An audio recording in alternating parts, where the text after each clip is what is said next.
Halstead Telephone Company and R&J Broadcasting Incorporated is proud to present to you this broadcast on yourliveevent.com.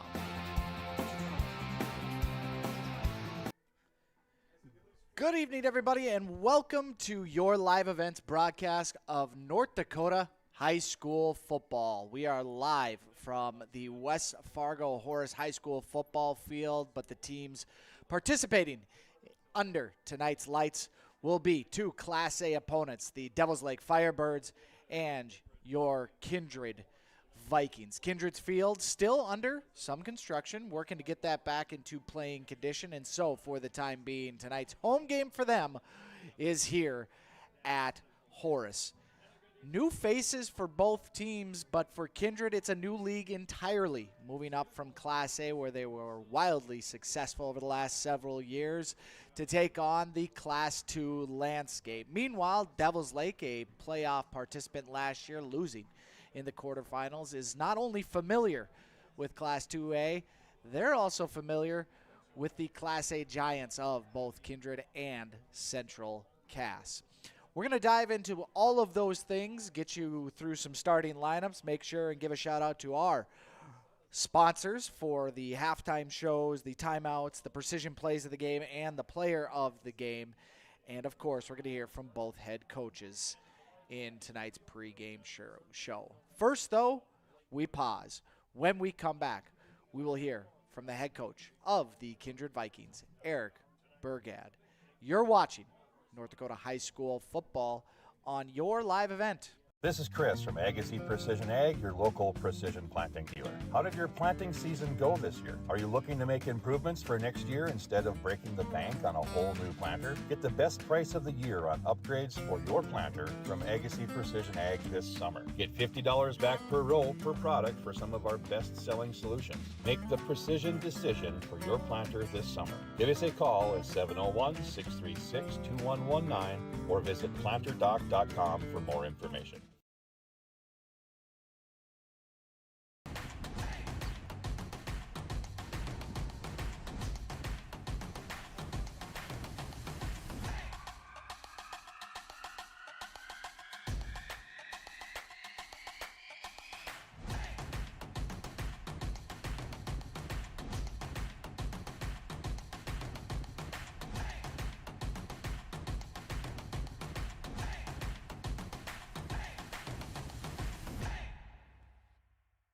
Good evening, Dan Gunnarsson here for your live event, getting ready for Devils Lake taking on Kindred in this Class 2A matchup, and we are joined by Coach Eric Bergad of the Kindred Vikings. Coach, Class 2A, new division for you guys this year. What has been kind of the feeling within the team about jumping up a class? Has it been something as of a challenge that you're able to kind of push them to meet as you get a different schedule, different interconference matchups? What's been the feeling with the guys on the team? Feeling's good. It's not something you talk about often. So like the feel to fall camp doesn't feel any different because we're up a division. The practices don't feel any different because we're up a division. But there are some talking points within that. We know we're going to have less depth than a lot of our opponents are, and our guys play both sides of the football, and that's going to feel different when we match up against the Grand Forks Red River or Grand Forks Central. So just talking about conditioning, talking about, how our team might operate different than the other teams we're playing in terms of personnel that's on the field. But I know the guys are excited about it. I had a chance to talk with each of them individually after our season ended last year, and we knew we were moving up a class at that time. So just, get their thoughts on it. Hey, 2A, what do you think of it? And none of them blink, none of them flinch. They, it's business as usual for them. So you don't know if, they're thinking about it in the back of their mind and maybe just not showing it, but everything that we see at practice and everything throughout fall camp would tell me that they're excited for the challenge and excited to go. Well, you guys have a ton of talent returning on a team that had 6 All-Staters last year after playing into the state championship game again in Class 1A. I first want to talk about trying to replace. I believe that 4 of those 6 All-Staters were seniors. So let's talk about replacing that, including your starting quarterback and what that's looked like for your team. Sure. Yeah, we can start at the quarterback position first. And Jake Starcevic was a 4-year All-State type caliber kid. So Yeah. you don't just replace Jake. He's a different type of player. But the guy who's playing quarterback for us this year, Gabe Whipple, got really good game experience last year. Jake missed it was 5 games last year, and Gabe stepped in. He went 5-0, and Gabe was absolutely ready for that moment. It's just kind of tough for him being behind Jake. Not a guy he was going to beat out, but when his number was called, he had done all the things leading up to that moment to perform at a really high level, and he's taken that a step further. He had such an awesome winter in the weight room and threw a ton this spring and over the summer. So he's really poised. He sees the field so well, and he can make a lot of different throws. So he'll step in and just be very confident in his role early. And some of the other seniors that you got to replace, big time names that have been staples in our program, like a Hunter Bendis, Kylan Swenson. I shouldn't even name them because I'm gonna forget our seniors here. But the first couple that came to mind is just you know kids that did it the right way, kids that absolutely contributed to the type of culture you want on your football team, the type of work ethic you want on your football team. So gonna miss those guys absolutely, but they created a nice blueprint too, and just did such a good job last year and years prior to that too, is just paving the way and pulling younger kids along and showing them, hey, this is how we do it at practice. That ain't gonna work anymore. Those types of things. That's awesome when your program starts to grow like that, and your underclassmen see how the upperclassmen do it, and they try to do that exact same thing. So we got guys that are stepping into those roles and are going to be hungry for some Friday night action, but it's always you got that nervous feeling in your stomach. You don't know exactly how you're going to perform when the lights turn on, but it's been fun so far.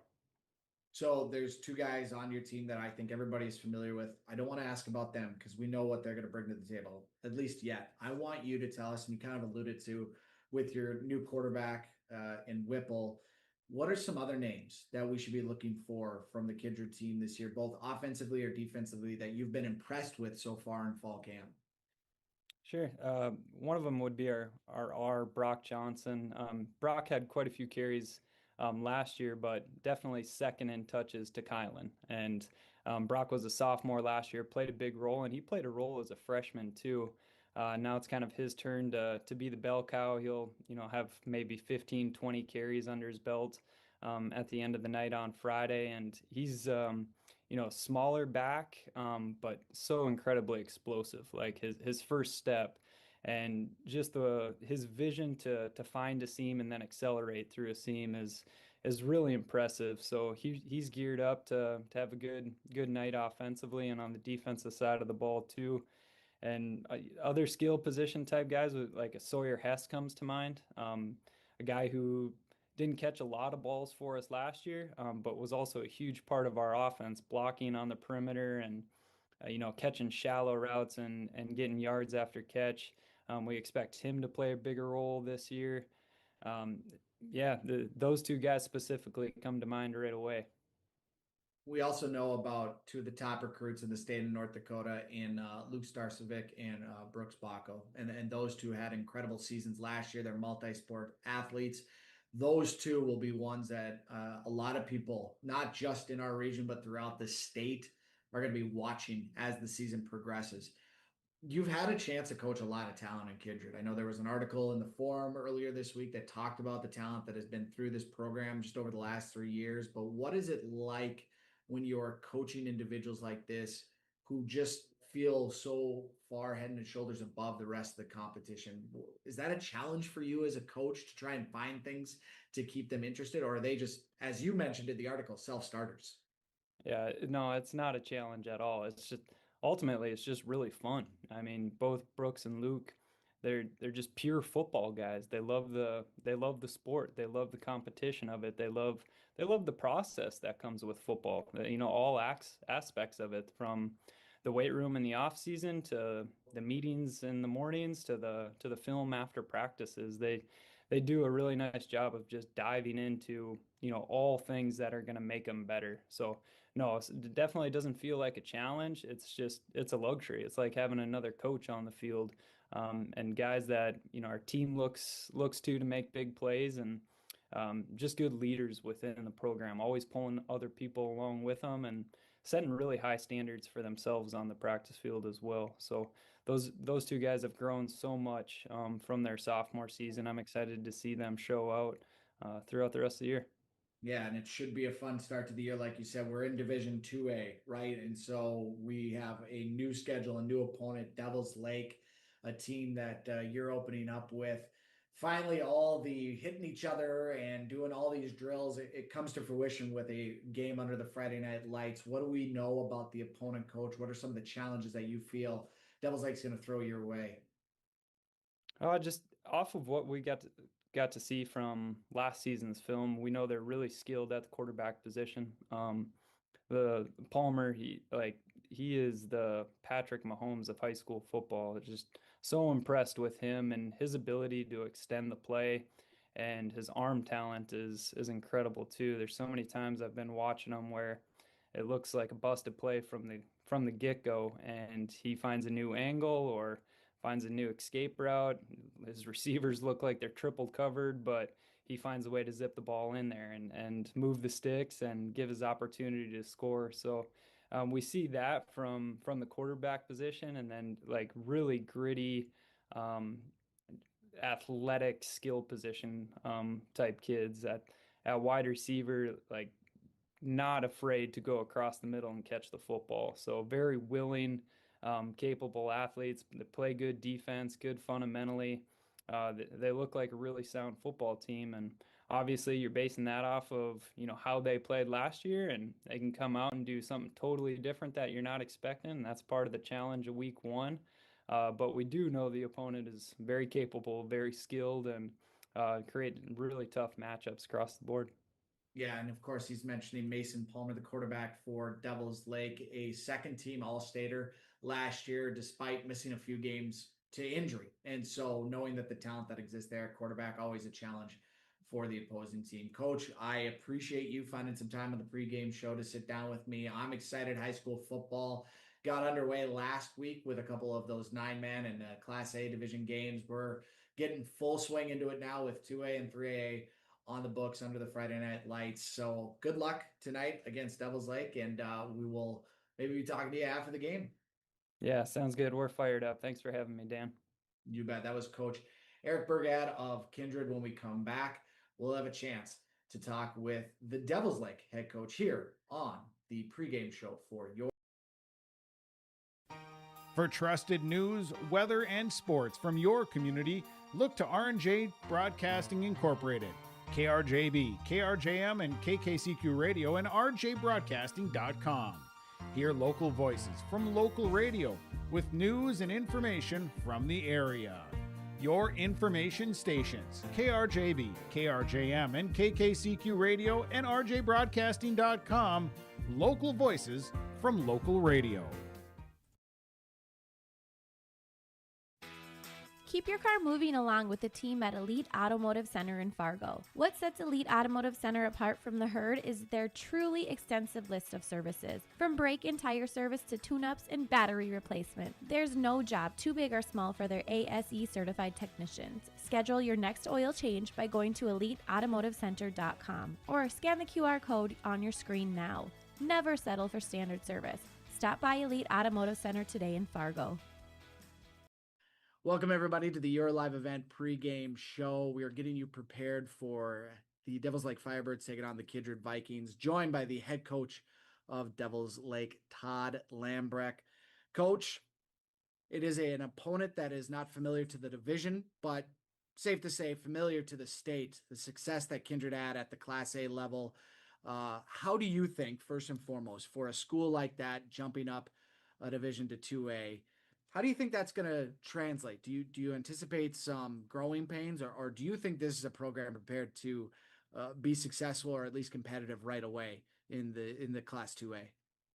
Well, their history speaks for itself. I mean, they're a well-coached group of young men, and they expect excellence all the time, and it shows when they play. So I don't see much of a drop them coming up to the 2A scenario. Uh, I I don't know. I they're a good group, and they're going to be a good group, and they're going to be very competitive, and they're going to make a lot of noise this year. I know that. Familiar, obviously, with Central Cass, the other team that jumped up. You played them last year very competitively down in Castleton. I bring that up because those are the two schools that are coming up to this level. There is a certain similar style of play to how they approach that game. Do you think there's anything that you've learned in playing a school like a Central Cass that can apply itself to Kindred, or are you not taking anything into account from that game last year?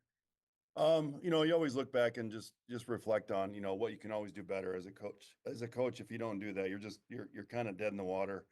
Um, you know, Kindred graduated some really good players, so we're just kind of going by some of the stuff they did last year. I'm sure they're going to have twists and turns like everybody else. As far as comparing them to Central Cass, I try not to do that. We just as a coaching staff and players, Kindred's our game. That's the game we're going to focus on. When Central Cass comes the next week, we'll worry about it then. Um, their styles could be similar. They could be different. As beginning of the year, you don't know what's going to change and who they have for players, which makes a big difference. And it changes a little bit on what they run. So we just got to be prepared for, I don't know, everything in the kitchen sink thrown at us and just be ready for it. Now, you had mentioned Kindred graduated a lot of really good players. They had six players make the All-State team, either first or second last year. Two of those guys in Luke Starcevic and Brooks Baco are returning. Obviously, it's a solid team all throughout, but what about those two specifically? Are you going to be trying to do any kind of strategy towards maybe nullifying what they provide to the team, either offensively or defensively? We recognize them. I honestly, I think you're insane not to. I mean, they're that good. Being that quality of an athlete, you're going to expect. I mean, they're going to make plays. They are. We just got to keep it down to a minimum as best as possible.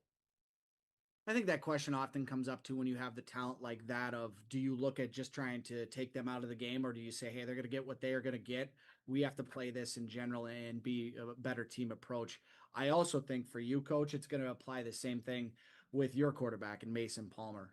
This young individual, I don't know if you know this, but their coach called the Patrick Mahomes of the state of North Dakota. So Oh, I he's didn't hear really, that. he's really impressed with what Mason has done. Tell us a little bit about, what he has done moving into his senior year and being kind of that looked upon leader for your program. He's always been that kid. Kids kind of just flock to him when it comes to that realm. Um, he's grown as an individual and as a football player. He's he's in solid control of our offense when he's there, and he knows what to do.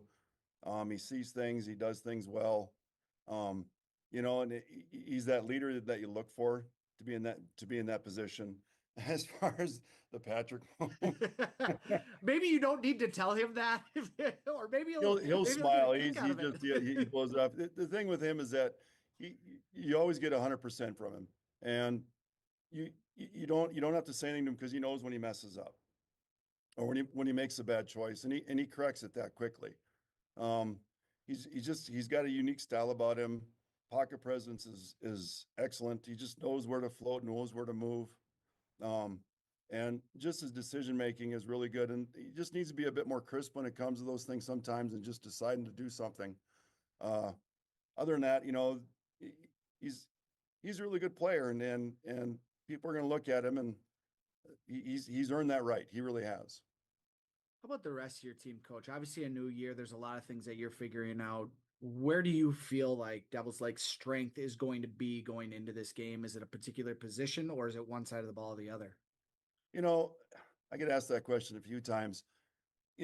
Offensively, we have Mason, so that adds to our passing as long as the receivers getting good routes and catching the balls for them. I think we really need to establish our run game a bit more this year with Breyer and our offensive line, and we had a few holes there, but I think they're getting filled, and we're getting some depth there, which is crucial for us.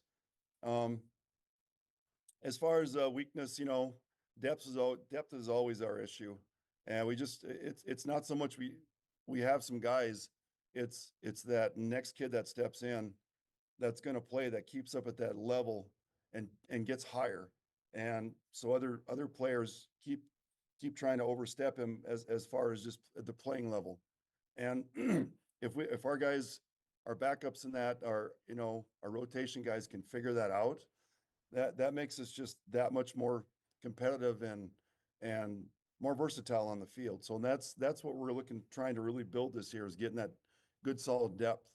And if we can do that, a lot of good things can happen. What do you think is going to be the most challenging with Kindred, outside of those two obviously known names that we talked about? What do you think is going to be the most challenging aspect of their game? They like to run the ball. They're going to be a good throwing team. This quarterback they have, I know he's got a good arm. I think just, matching the physicality and the speed.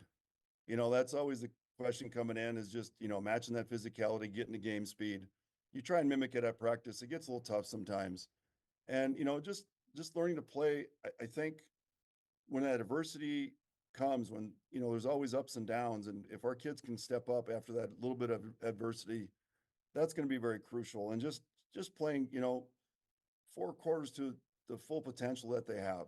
If they can do all those things, a lot of good things are going to happen in this game. Kindred is just, as far as stopping them, I mean, they're very versatile. They do a lot of good things, and their defense.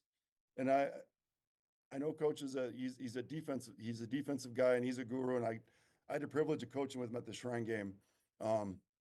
He expects excellence in guys to be in their spots, and if you watch any film on them, you can see that they do just that. So matching that physicality and game speed, I think if we can do that, we can compete. It is a fun opening contest between you guys and Kindred to kick off the Class 2A year, football back in full in the state of North Dakota. And we're excited to be able to broadcast this one for the state to enjoy. Coach, I appreciate your time on the pregame show, and good luck tonight with Kindred. Thank you very much. And that was head coach Tom Lamrech of the Devils Lake Firebirds. When we come back, more from the Your Live Event pregame show. At Enbridge, we're focused on relationships. 23 Canadian First Nation and Métis communities now own an equity stake in Enbridge Athabasca Pipelines. In Minnesota, Enbridge has spent $450 million and counting, with Native-owned companies and in wages to tribal members working on Line 3. Every day brings new collaborations, partnerships, and possibilities. Learn more at Enbridge.com.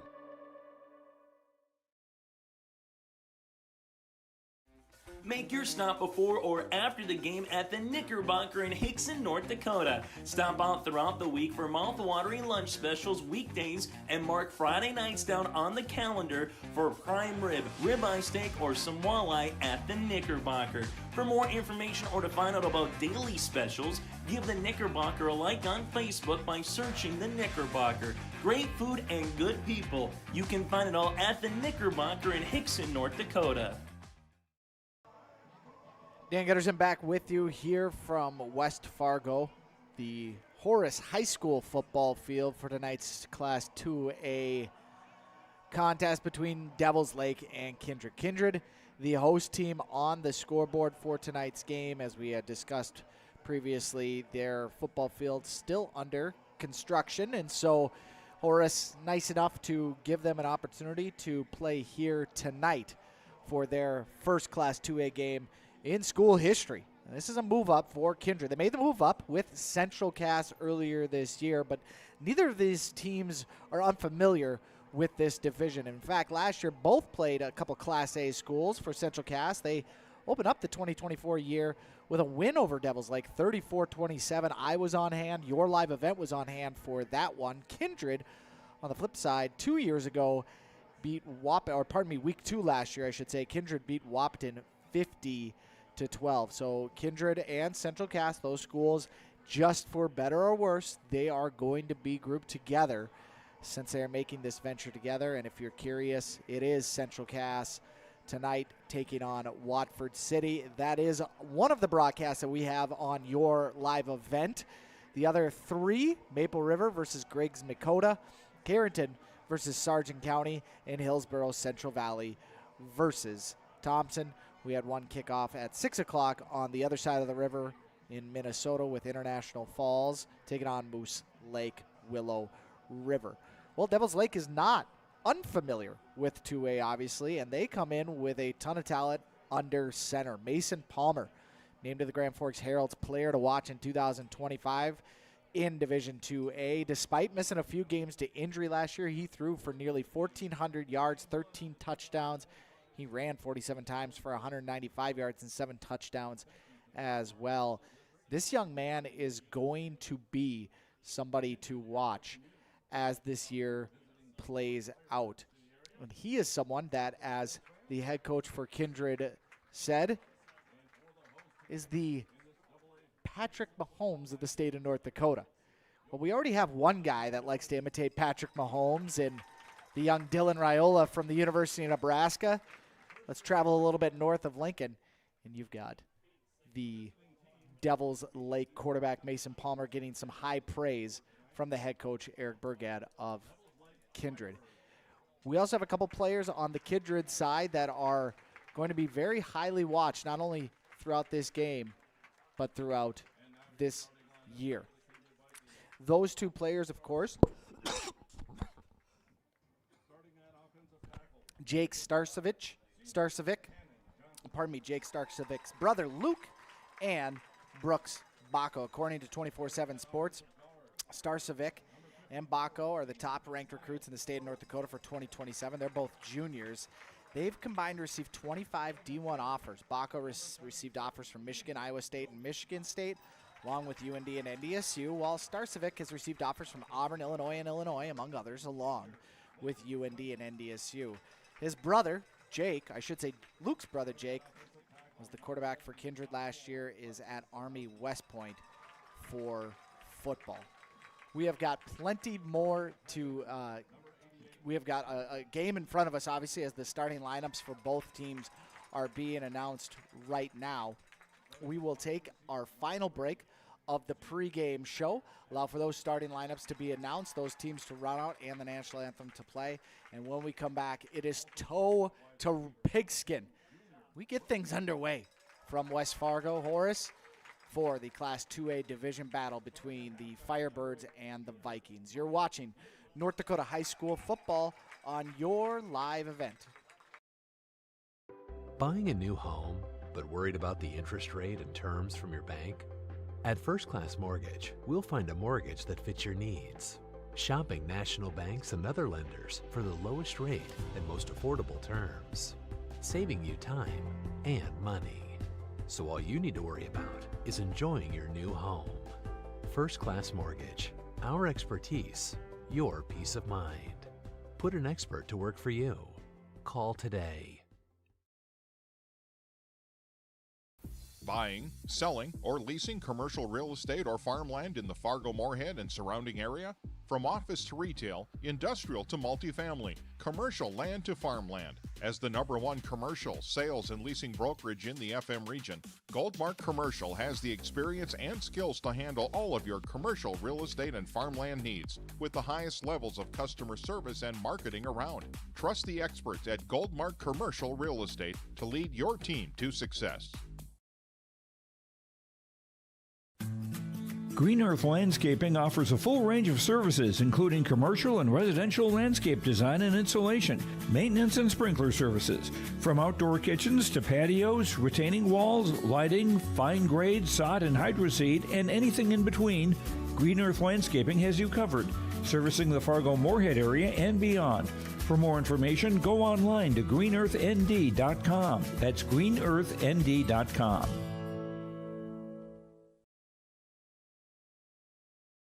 Homegrown local radio is now worldwide with 24-hour streaming. Download the RJ Radio app to hear local voices from local radio with KRJB, KRJM, and KKCQ. 24 hours a day from anywhere. You can listen to your favorite programs like the RJ Family Morning Show, local news, farm markets, music, high school sports, church services, more from anywhere. KRJB, KRJM, and 96.7 KKCQ is streaming on the RJ Radio app. Download it to your device and take us with you wherever you go.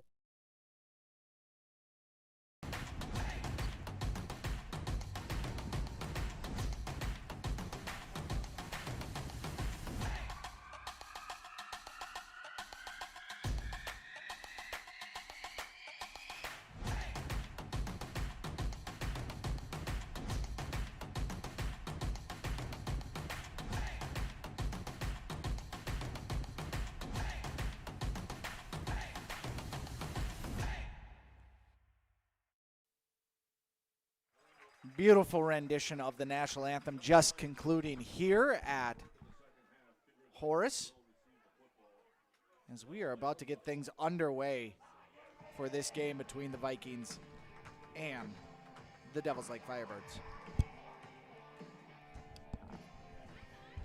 As mentioned at the bottom of the hour, I'm Dan Gunnarsson. I am joined alongside Max Bernier.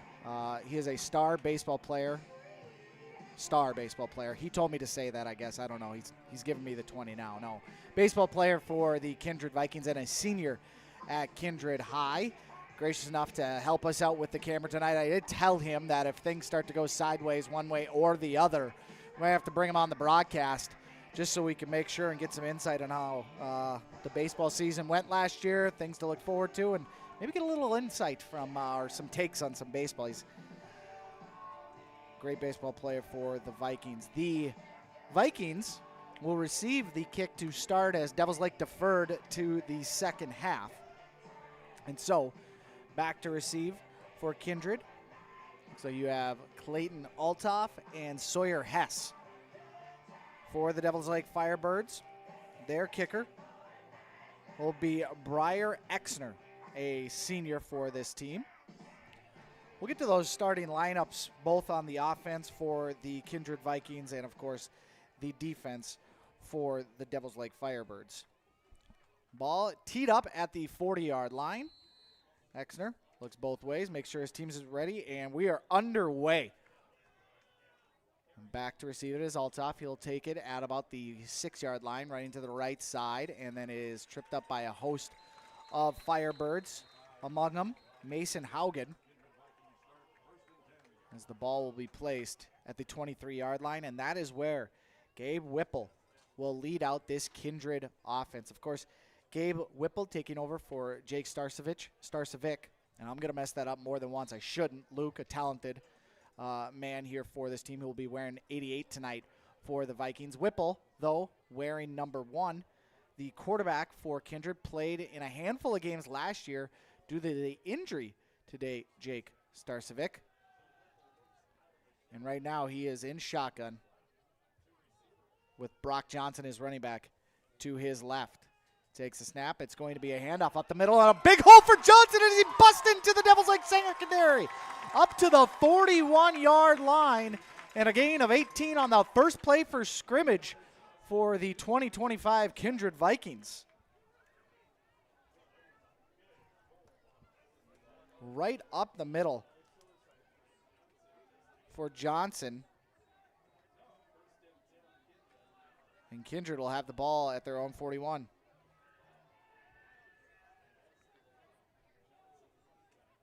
Johnson next to Whipple at his left. Shotgun formation. 2 wideouts as well as he looks that way. He's got a man open in the middle. Goes for him, but he overshoots his intended receiver. Was looking for Brooks Bacco, one of the 3 wideouts that was in that formation for Kindred. Had him open, kind of running in the middle as Devils Lake had gone man-to-man. He'll want that opportunity back.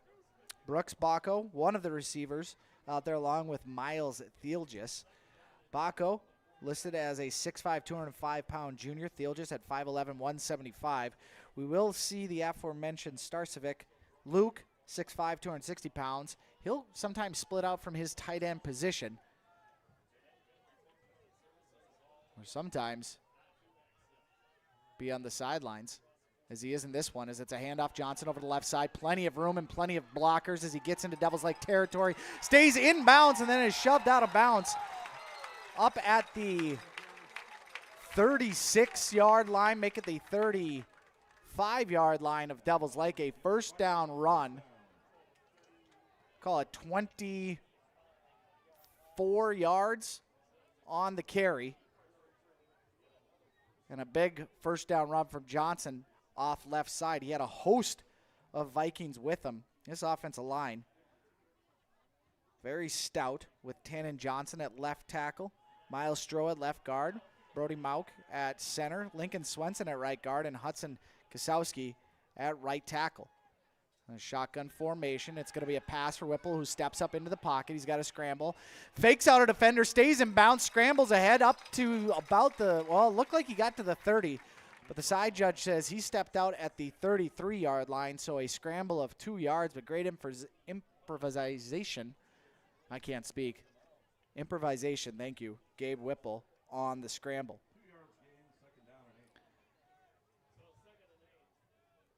We've talked about just about everybody starting for this offense on Kindred. The one guy that you may see from time to time that we haven't mentioned is senior Sawyer Hess, one of the 5 captains for Kindred, and he is wearing number 3 and is lined up on the near side and now is in motion.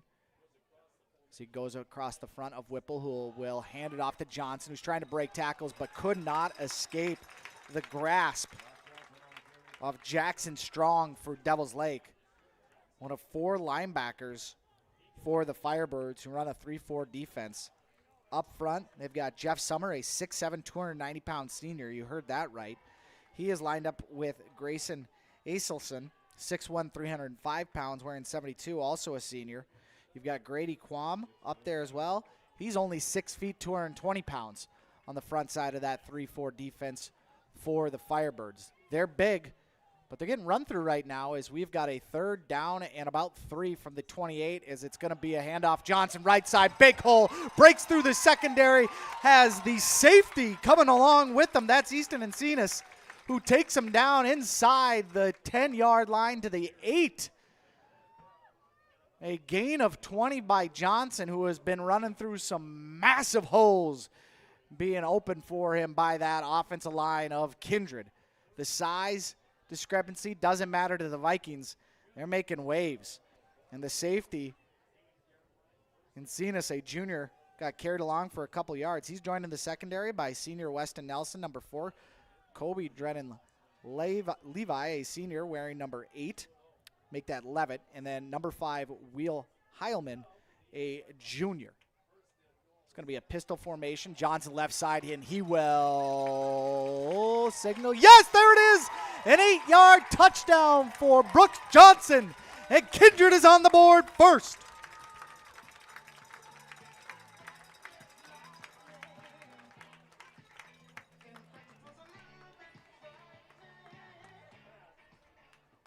An impressive drive from the Vikings. An 8-yard touchdown run for Johnson, who had a bulk of the carries on that opening drive. Graham Hess for the extra point. It is up, and it is good with 9:48 to go in this first quarter. Your score, Kindred 7, Devils Lake nothing. You're watching North Dakota High School football on your live event.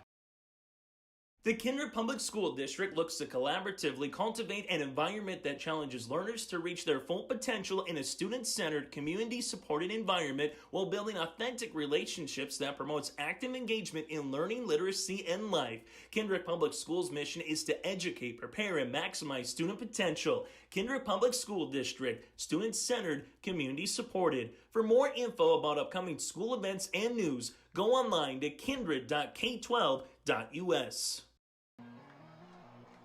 Dan Gunnarsson back with you here. A drive that took a whole 2 minutes and 12 seconds off the game clock and was capped off by an 8-yard touchdown run from junior running back, Brock Johnson. 5'8", 160 pounds. That's the kind of holes he has all season. He will have one heck of a year as Tanner Mengi kicks it off, or Mengi, I should say. And it is returned past the 33 to the 34 by Devils Lake's Kobe Drounan-Levitt. So Drounan-Levitt will give this Devils Lake offense decent field position on the return. So now it is time for the Devils Lake offense, led by senior Mason Palmer, wearing number 2 at quarterback. His wide receivers will be twin brother Max Palmer, wearing number 3, a senior, and Weston Nelson, wearing number 4, a junior. And already we have a flag on this one. We had a false start. The referee's mic is down, so unable to see that one. But first, not even play, but just first recorded play, if you will. Didn't even take a snap, is a false start.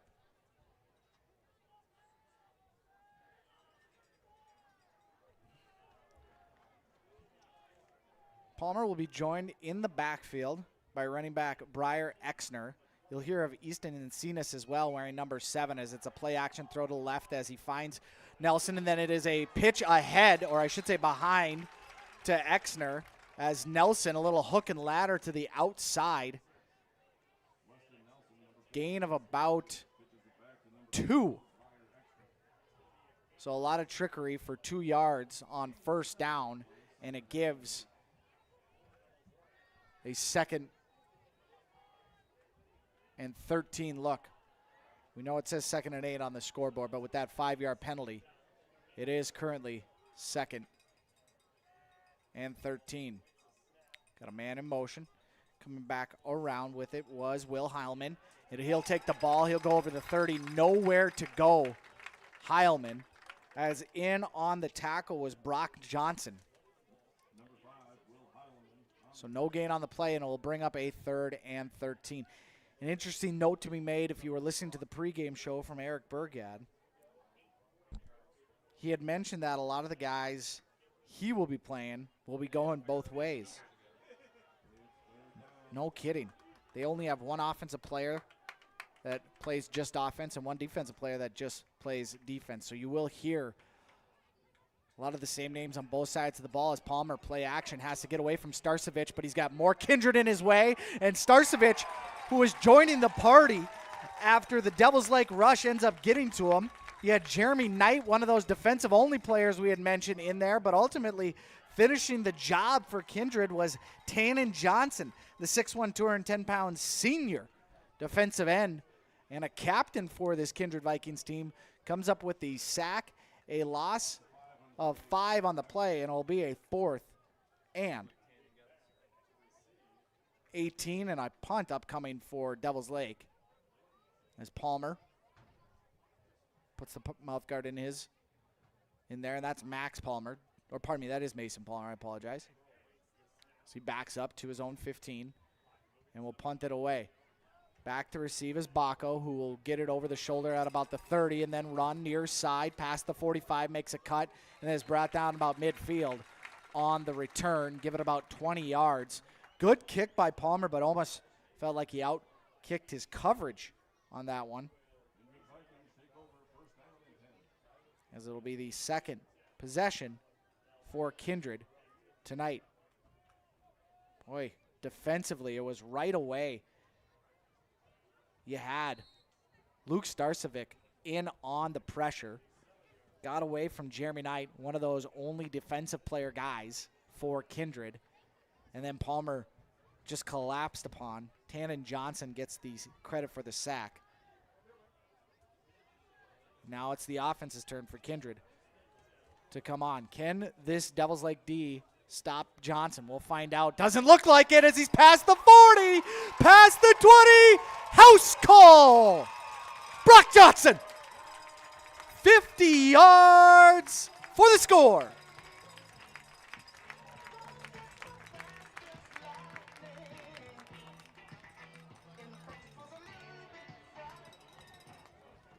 Boy, oh boy, once he saw daylight He was gone like a flash.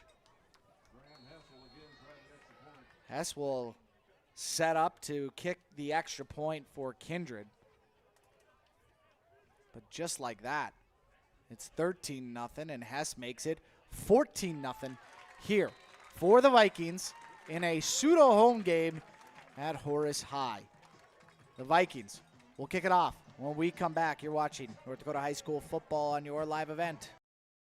The Ringneck is the perfect stop for lunch or dinner in Leonard, North Dakota. They have a wide variety menu from burgers, wraps, steak, chicken, and seafood. For that small-town family-owned dining experience, check out the Ringneck today. To place an order ahead of time for takeout, call 701-645-2461. That's 701-645-2461. For more information and daily food specials, search the Ringneck on Facebook. That's the Ringneck in Leonard. Back here, Dan Gunnarsson along with Max Bernier, who has reminded me that, or let me know that our scoreboard is a little off. Devils Lake doesn't have 14.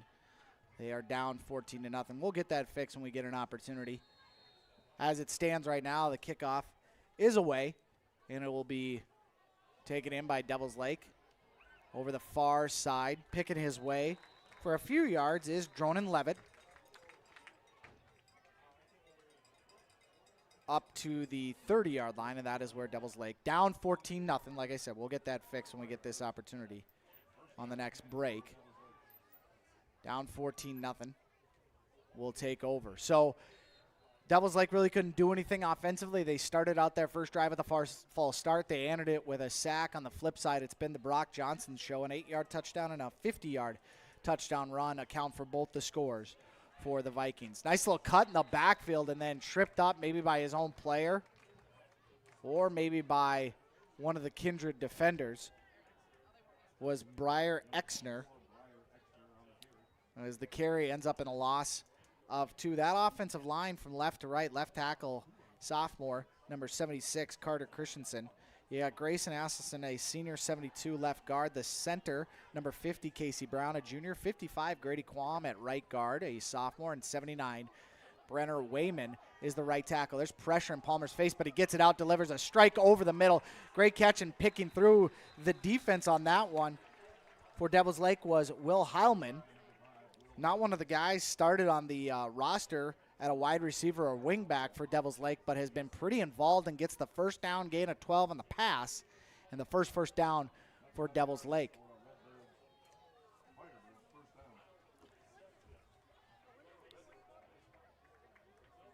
Looked like he had Miles Stroh come in off that right side for Kindred as they run a 3-4 defense. It's going to be a handoff over that left side. Boy, just a couple yards gain there for Exner. 3-4 defense for Bergad, who head coach Tom Lamrech called a defensive guru. He got a chance to be a part of that coaching staff during the Shrine game earlier this year and was really impressed with his defensive acumen. And a 3-4 defense is what Bergad will run as Starcevich kicks out. Looks like we're going to have some movement on the line, and I think that movement was caused by Starcevich kind of popping out. And it looked like you had linebacker Jeremy Knight or Tannen Johnson was going to be coming on the blitz. Could have been even. Looks like you got Tanner Menji out there as well as one of the linebackers getting an opportunity to play a little bit here.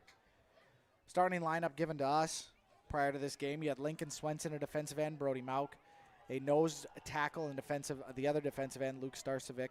Miles Thielgis, Jeremy Knight, Tannen Johnson, Miles Stroh make up the linebackers for Kindred as Palmer has to step up again in the pocket. Ooh, nice little juke there as he gets free, sheds another tackle before Baco finally takes him down in Kindred territory up to the 46.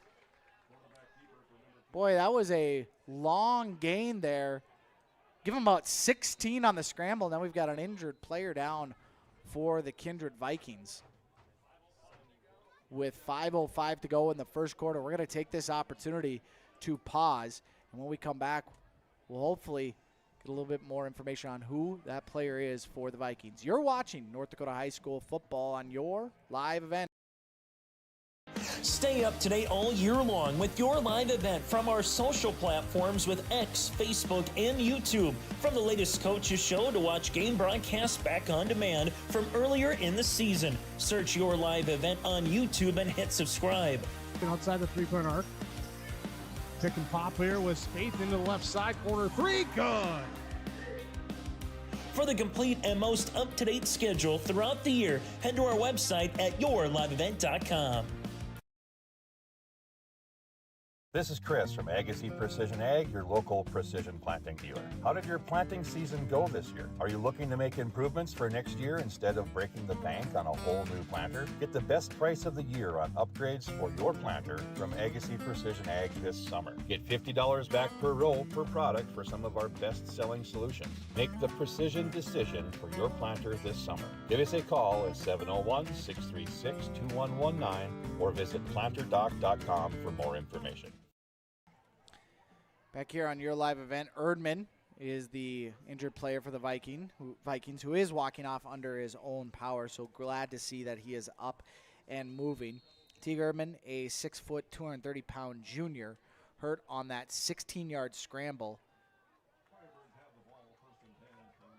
by Palmer.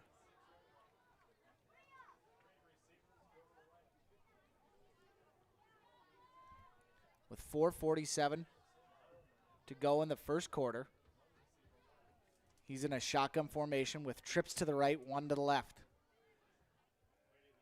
Looking around, takes a snap, throws to the right, and it is gathered in by Heilman, who is then stopped almost immediately there on the outside. That's Brooks Bacco, the junior safety for Kindred, part of that very tough secondary for the Vikings. He is joined there by free safety Brock Johnson. On the corners, you've got Gabe Whipple and Sawyer Hess. Palmer, shotgun formation again. Exner in the backfield, 3 to the right, 1 to the left, similar formation. He'll drop back. He'll look, he has pressure, spins out of it, has to get rid of it, throws it up, and was just trying to preserve the down as his intended receiver running for the ball was Dronan Levitt. And the incomplete pass will keep it. Third down. I don't want to say manageable because it is 3rd down and 12, but it could have been a lot worse. Coming free on that run was Miles Stroh for the Vikings. I know that Bergad had called Palmer the Patrick Mahomes of North Dakota on our pregame interview, but the guy almost reminds me a little bit of a Lamar Jackson or Josh Allen, if you will, with his ability to actually scramble. He's got good speed. He's a good athlete. Great arm. Great throw up the middle. Bacco puts Luke Campbell, he put Will Heilman right on his backside as soon as he made the catch.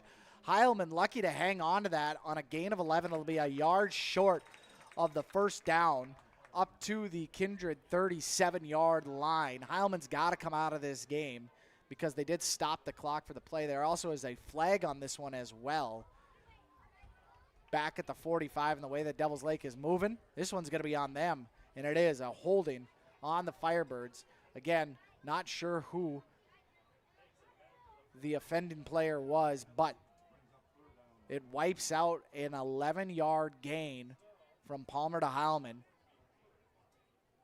who we hope is going to be able to come back into this one. He got hit really hard by Bacco right as soon as he caught that ball up at the 36-yard line.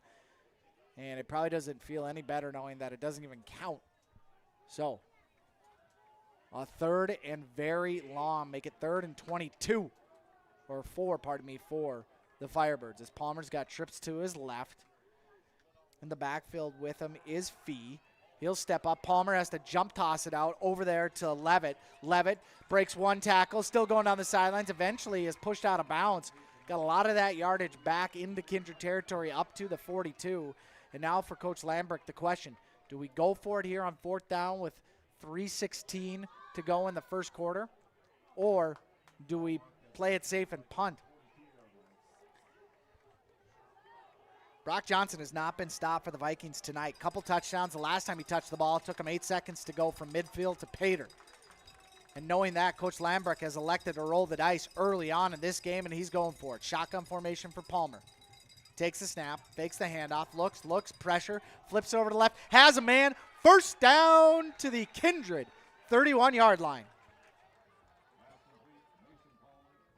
What a job by Palmer to stay in the pocket, find his brother Max for a big gain of about 15 up to the 31 and a first down on fourth down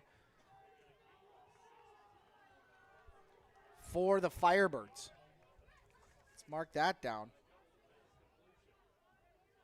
as a big-time play. Palmer to Palmer. Little pistol formation right now. It's going to be a handoff to the left side. Exner's trying to dance his way. Nowhere to go as the Kindred defense swarms upon Exner. Looks like he was able to gain a 1 yard up to the 30-yard line on the far hash mark. That's about it. 2nd and 9.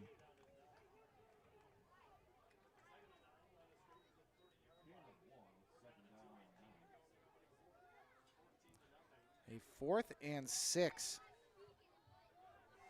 for the first down on a key play for Devil's Lake. Becomes even bigger if they can turn this into points as Palmer rolls to his right, has good protection, throws to his right, finds his twin brother Max with the reception up to the 20, gain of 10 and a first down.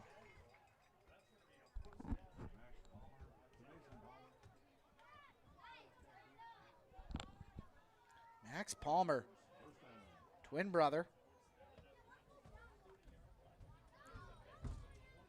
of Mason. And I like that little wrinkle.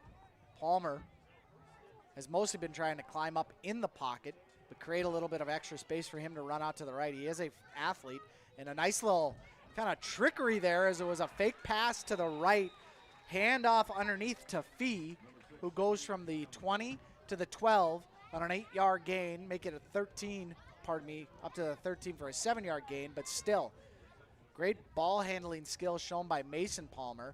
You had Max run in front of him, kind of a little bubble screen to the near side. He faked the throw, kept the ball on the left, handed off to Fee, who was cutting underneath, who went left guard, probably that one hole for a gain of 7 and a 2nd and 3 here for Devil's Lake. Palmer's got room, throws it over the middle, and it is incomplete. Threw it behind his intended receiver, Will Heilman, who is back in this game, thankfully, after taking that big hit from Baco. Not a great pass from Palmer, a little bit indecisive as he was running to his left, kind of saw Heilman out of the corner of his eye. I believe he was caught between, do I run or do I pass? Decided to pass, didn't set his feet. The ball kind of went with his body instead of the receiver, causing an incomplete pass and a 3rd and 3 for Devil's Lake. Exner joins Palmer in the backfield, 2 to the right, 1 to the left. It's going to be Heilman in motion. He looks to his right, throws to his right, dropped again. Again, behind his intended receiver, Max, who had it in his hands.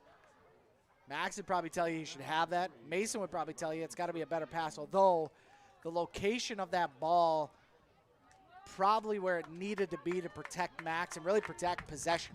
Because now you have an opportunity at 4th and 3 with that Kindred defense kind of driving down on that slant route. Could have been an interception. Could have blown up Max. As it stands, shotgun, 2 to the left, 1 to the right. Fee is the wingback. Fake the handoff, look to the right. This one is caught. Touchdown, Heilman! A 13-yard touchdown play on 4th and 3. The second 4th down conversion of the drive for the Firebirds. And they get on the board with 46 seconds to go in the first quarter with that 13-yard touchdown pass.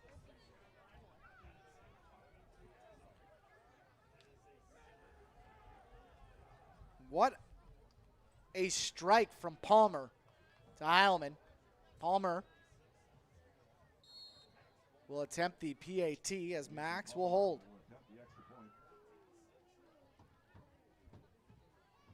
Snap down, kick is up, and it is no good. Wide right, so it'll stay 14-6. But Devil's Lake with a great drive to close out this first quarter is on the board. 14-6 your score, Kindred ahead as you're watching North Dakota High School football on your live event.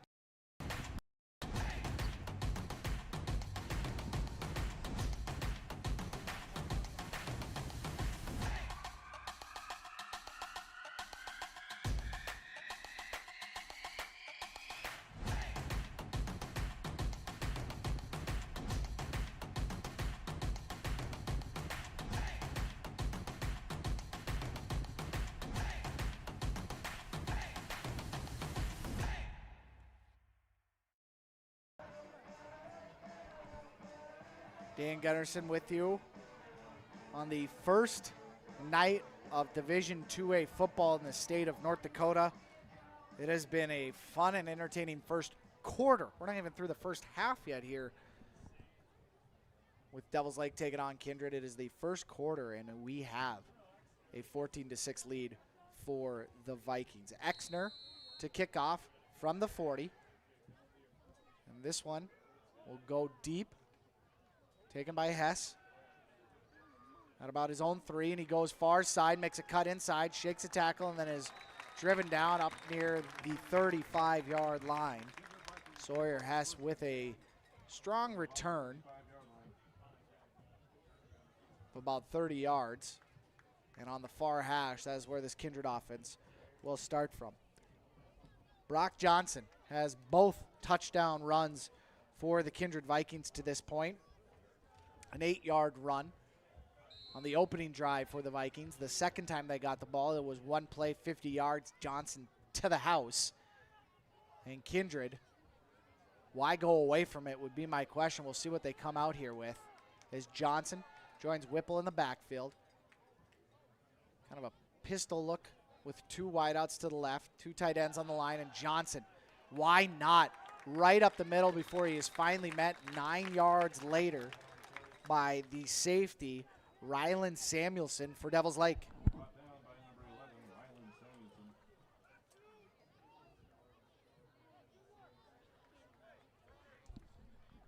Kindred looks content to let this clock wind down to the end of the first quarter, and why not? This offense hasn't had to do anything special through the first 12. Brock Johnson left, Brock Johnson right, Brock Johnson middle. It has been the Brock Johnson show in the first quarter for the Vikings, and that is why they lead at the end of one with a score of 14-6. When we come back, a shout out to our sponsors and the second quarter from Forest High School. You're watching North Dakota High School football on your live event. For trusted news, weather, and sports from your community, look to R&J Broadcasting Incorporated, KRJB, KRJM, and KKCQ Radio, and rjbroadcasting.com. Hear local voices from local radio with news and information from the area. Your information stations, KRJB, KRJM, and KKCQ Radio, and rjbroadcasting.com. Local voices from local radio. Back here on your live event, Max Bernier, thank you so much for being the cameraman, a senior from Kindred High School. Also, thank you to our sponsors for allowing us to bring you tonight's broadcast. Of course, our timeout sponsor is the Kindred State Bank and Insurance. From banking to insurance, like Kindred State Bank and Insurance Agency.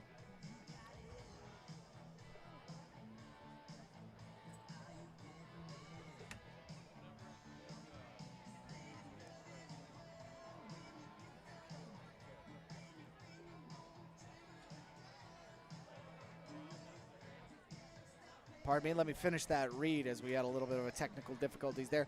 Kindred State Bank, our timeout, and Insurance Agency, our timeout sponsor. From banking to insurance at Kindred State Bank. There we go.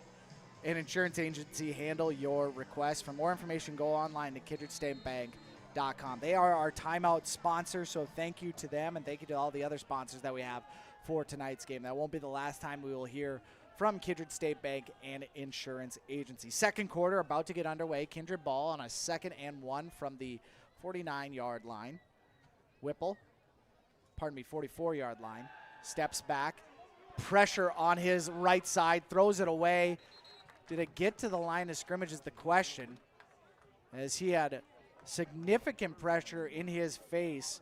One of the main guys coming very hard for Devils Lake was Jackson Strong. Was able to get that back to the line of scrimmage, so a 3rd and 1 upcoming. But Jackson Strong, who had beaten the right tackle for Kindred, Hudson Kasowski, and as Whipple was rolling out to his right, he saw Strong right in his face, and then more Firebirds came to the rescue. 3rd and 1, Johnson to the backfield. He'll take the ball up the middle. Finally, Devils Lake can stop him. There to clean it up, Cade Fee. No gain on the play, maybe a half a yard. Is that ball right at the 45? They are going to say it is not, and it's 4th down. Kindred hurries to the line on a 4th and the definition of inches. Whipple, hard count. Probably quarterback sneaking it is, and Whipple finds enough yardage to get that 1st down. That was an untied shoelace short of a 1st down for the Vikings. About a yard and a half on the sneak past the 45, and the Vikings will move the chains.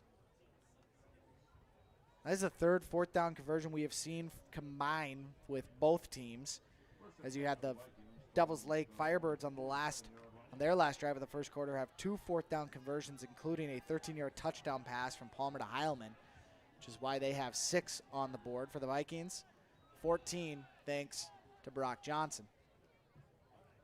Shotgun formation as Whipple will hand it off. Johnson gets through the 1st tackle and has some room on the far side. Has to be taken down from behind by Weston Nelson, who came up from his safety position to make the tackle. The senior free safety gets Johnson before he can do any more damage, as he did scamper into Devils Lake territory and downed at the 46. So a gain of 7 will bring up a 2nd and 3.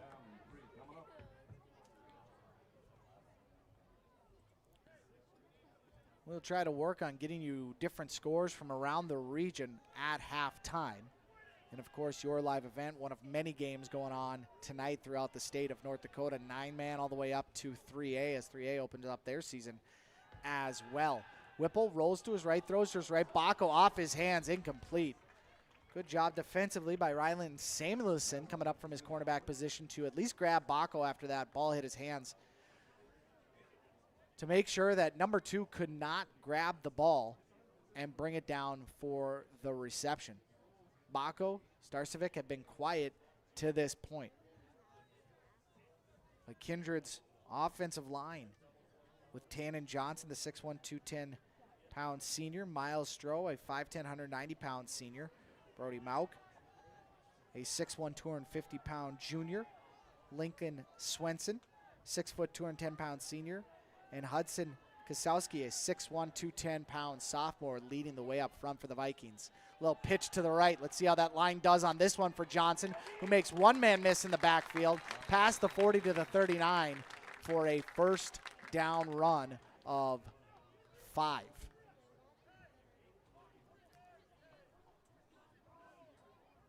To be Easton Encinas, the junior for Devils Lake, had gotten into the backfield early for the Firebirds, but Brock Johnson,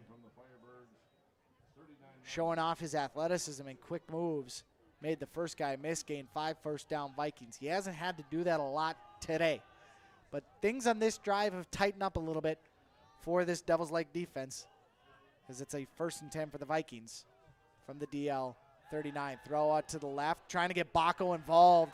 It is a short gain. Boy, they wanted a fumble on that one as Bacco had reached out. They say no. He is down. Great tackling on the outside by Kobe Drennan-Levitt. Just about a 2-yard gain to the 37-yard line. But Bacco, as we talked about before, one of the highest ranked players in the state of North Dakota, according to the recruiting site 24/7 Sports. Himself and Starcevic receiving multiple Division I offers. Bacco was a first-team All-Stater last year as a sophomore on the defensive side of the ball for this Vikings team. 1 of 6 first or second team All-Staters. There's a flag that flies on a run over to the left side. That was Sawyer Hess, who gained just a yard if it stands. But boy, where that flag was thrown, would not be surprised if this is holding and it would be going back for the Vikings, and it is. So a hold on the run nullifies the minimal game for Hess and inflicts a little bit more work for Kindred to overcome.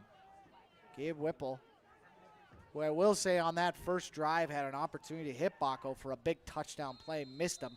Didn't really matter in the long run of it. We may have to see his arm at work for this one.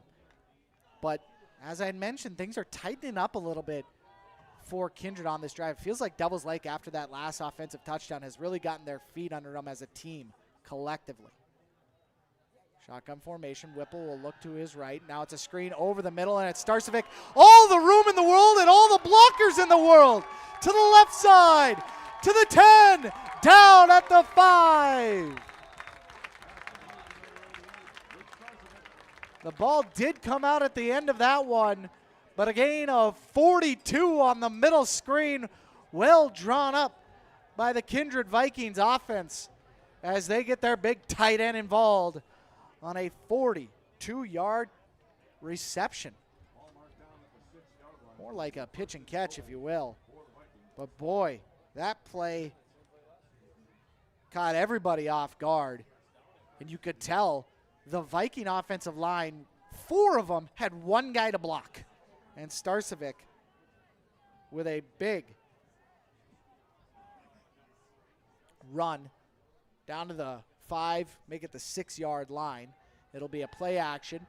He's got Baco in the back of the end zone, does Whipple, finds him for the touchdown. A 6-yard strike from Whipple to his big wideout. And Kindred back in front by 14 at 20-6.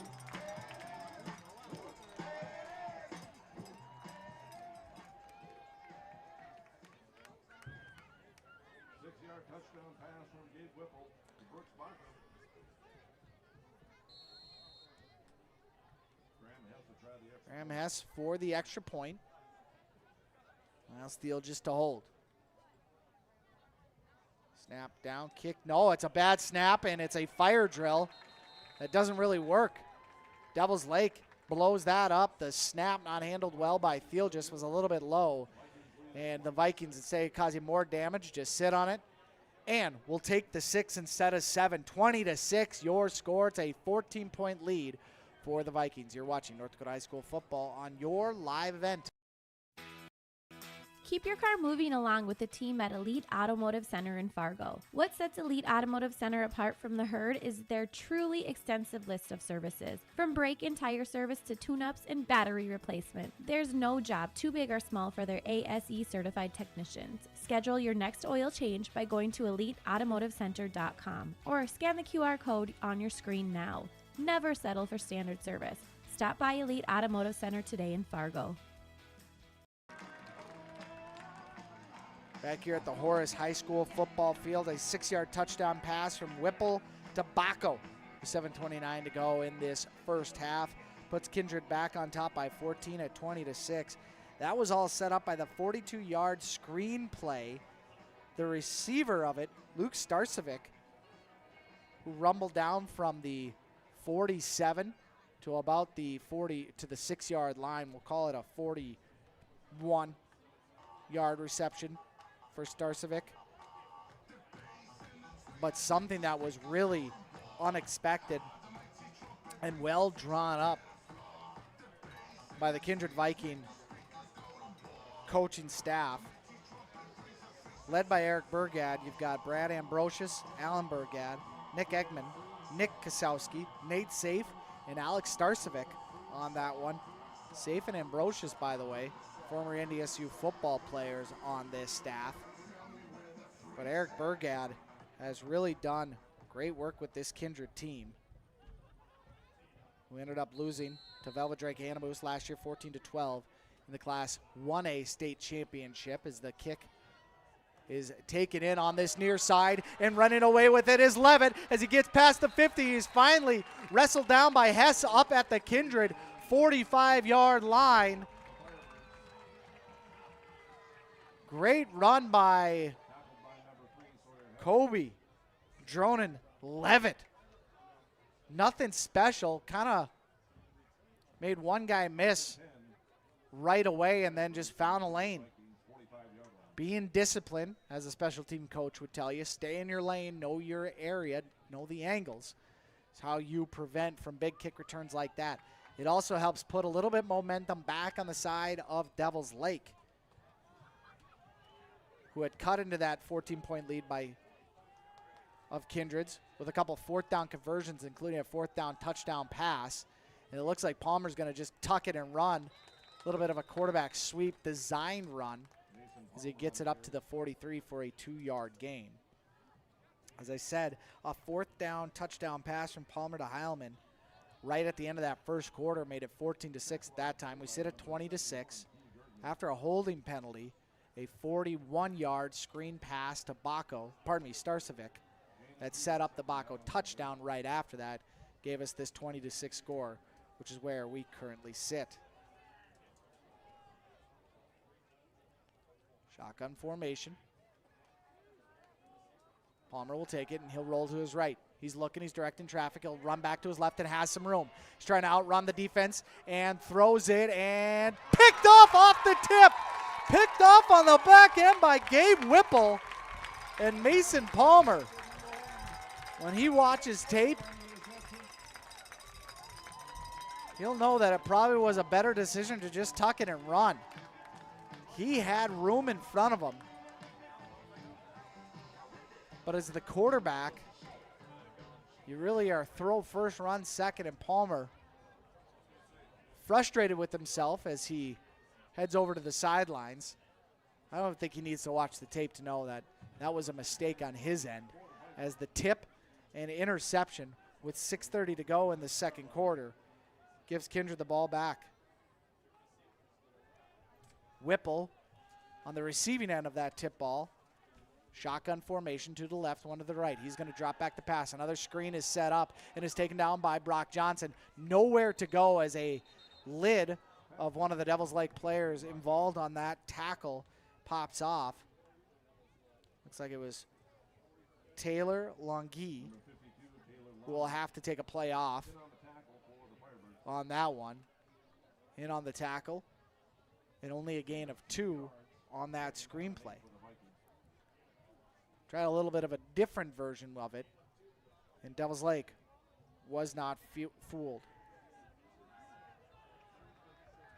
2nd and 8. Puts a man in motion. That's Hess. Will set up in the slot. He'll give it off to Johnson on that left side. Plenty of room on that left side. And a run up to the 41-yard line for a first down. A couple of Devils Lake players behind the play, a little slow to get up, including Jeff Summer, the 6'7", 290-pound defensive lineman. So he heads back to the huddle. Jeff's a load. Big, strong young man. You would not expect him to be 270 just looking at him from the press box. Nor would you expect him to be in high school still. He is a big, big human as he lines up over center. And it's going to be a snap, handoff. Johnson left side, big hole. And then is taken down short of midfield at the 48-yard line after a gain of 6 by a couple Devils Lake players, including Dronin Levitt and Briar Exner. Johnson will head to the sideline for a breather.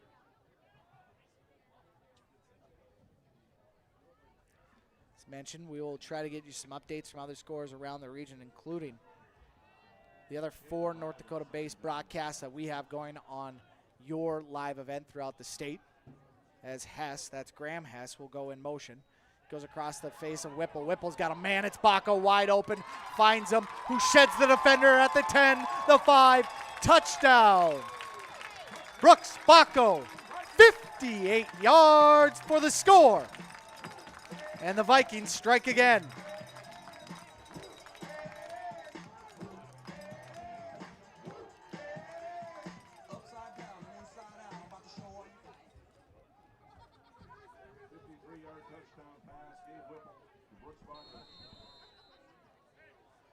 Fantastic pass from Whipple. Underthrown just a little bit.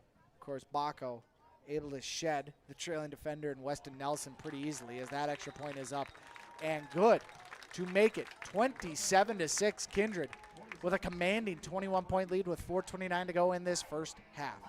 You're watching North Dakota High School football on your live event. At Enbridge, we're focused on relationships. 23 Canadian First Nation and Métis communities now own an equity stake in Enbridge Athabasca pipelines. In Minnesota, Enbridge has spent $450 million and counting with Native-owned companies and in wages to tribal members working on Line 3. Every day brings new collaborations, partnerships, and possibilities. Learn more at Enbridge.com.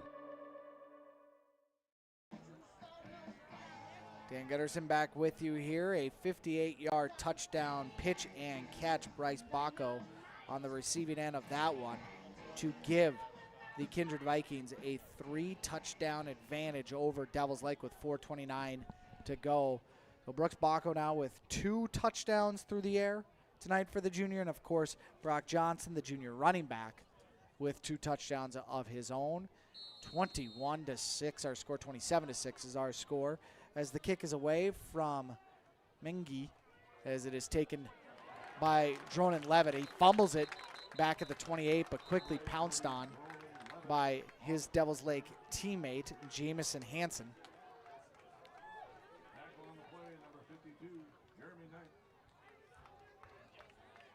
And Devils Lake will take over from their own 28. Well, you see the firepower that Kindred has offensively. And when you're a team like Devils Lake, or really anybody, your margin for error is extremely thin. So a turnover like that turning into 6 is an early gut punch for the Firebirds. But they will look to rebound as Palmer will throw it over the middle. And it is caught. Shedding a tackler is Heilman, who stays on his feet. No, he said he hit his knee down at the 39-yard line. A first down gain of 11 for Heilman, who earlier on in this game looked like he may have had the wind knocked out of him. Has been able to come back.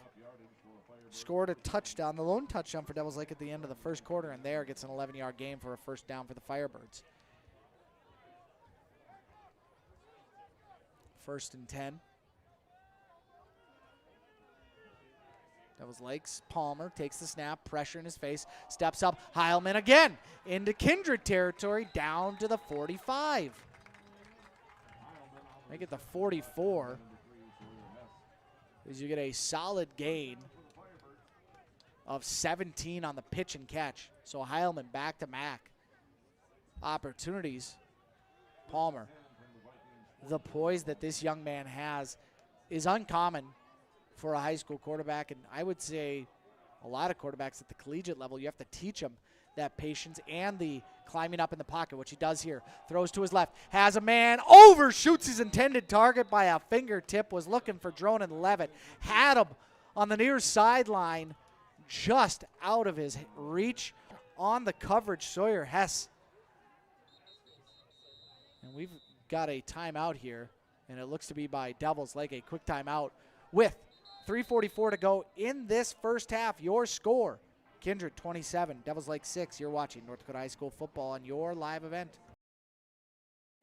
Make your stop before or after the game at the Knickerbocker in Hickson, North Dakota. Stop out throughout the week for mouth-watering lunch specials weekdays and mark Friday nights down on the calendar for prime rib, ribeye steak, or some walleye at the Knickerbocker. For more information or to find out about daily specials, give the Knickerbocker a like on Facebook by searching the Knickerbocker. Great food and good people. You can find it all at the Knickerbocker in Hickson, North Dakota. Buying a new home, but worried about the interest rate and terms from your bank? At First Class Mortgage, we'll find a mortgage that fits your needs. Shopping national banks and other lenders for the lowest rate and most affordable terms. Saving you time and money. So all you need to worry about is enjoying your new home. First Class Mortgage. Our expertise, your peace of mind. Put an expert to work for you. Call today.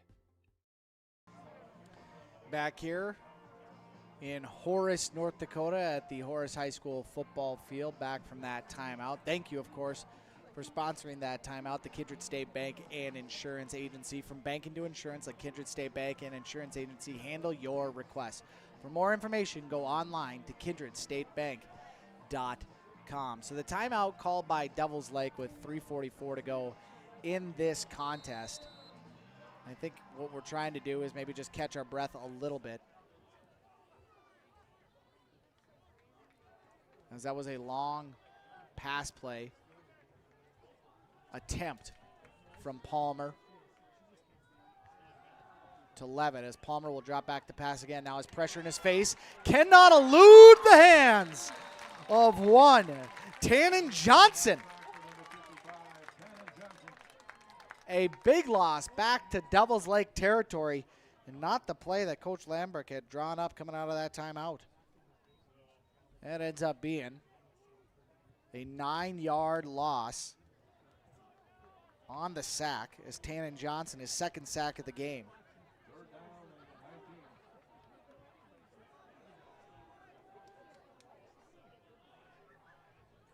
About 3:06 to go here in this first half. Palmer will take the snap.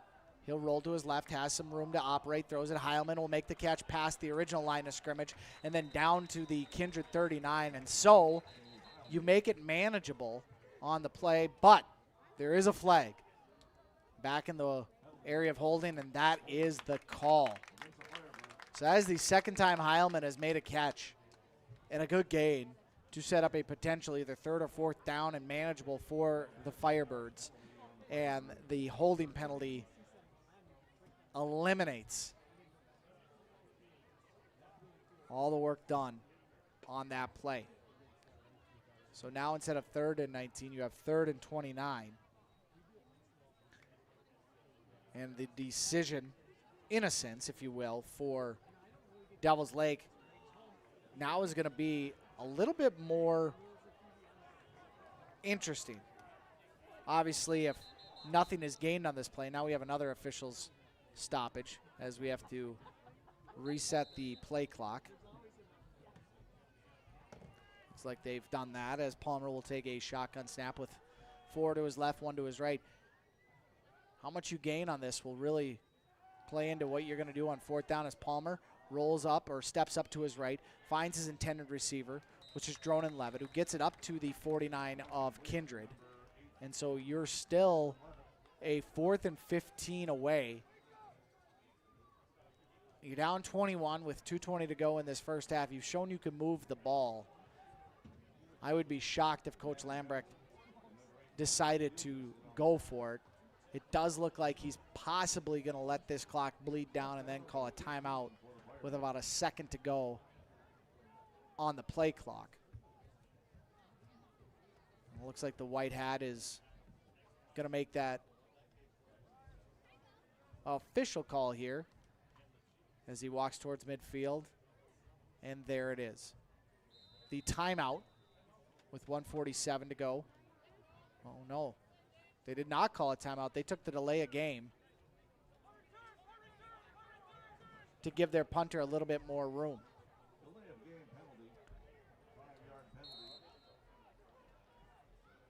Not to question it, I don't coach, and I know this is a common practice to give your punter more room. I'm curious as to why do that in this instance. Call the timeout. Try to give Palmer a better opportunity to get it over the head of Bacco, because now it's going to end up in his hands at the 15. And he'll run to the far sideline. Oh, what a tackle. What a play by the special teams, Ryland Samuelson. Bacco tried to jump out of that one, and he had all the room in the world towards the Kindred sideline, which is where he was angling towards. And if Samuelson doesn't make that tackle, Bacco may still be running. As it stands, the great shoestring tackle at the 15-yard line by Samuelson saves a big play from the Kindred special teams. And for the Vikings, with 1:39 to go and 85 yards in front of them to the end zone, we will see what they decide to do on this one. Looking to reset the play clock as Bergad is asking for that. 7, 5. Whipple gets it off just as the play clock expires. Throws it over the middle, has Baco, who, did he? No, incomplete. Almost came down with that one. Great coverage on the back end by Weston Nelson. Baco probably had that in his hands, but the way that he came down on top of that ball, popping it out, probably the momentum of his body jarred it loose more than anything. Give credit to Nelson for sticking with him on that one and making it a much tougher catch than it needed to be. So great defense, and it'll set up a 2nd and 10.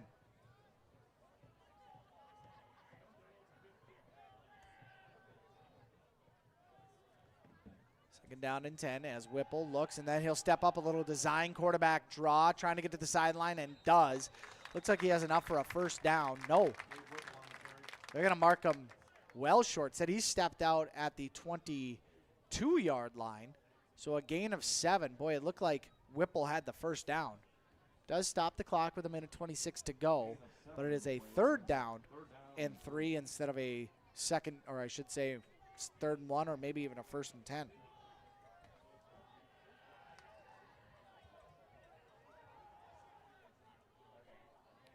Under 20 seconds to go on the play clock as Kindred breaks the huddle.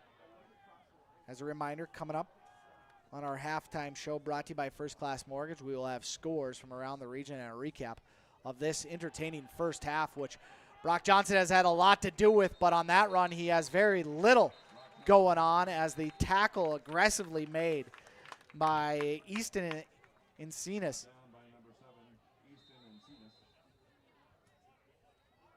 As the first down was gained at the 26-yard line, but really not much more on the 4-yard run.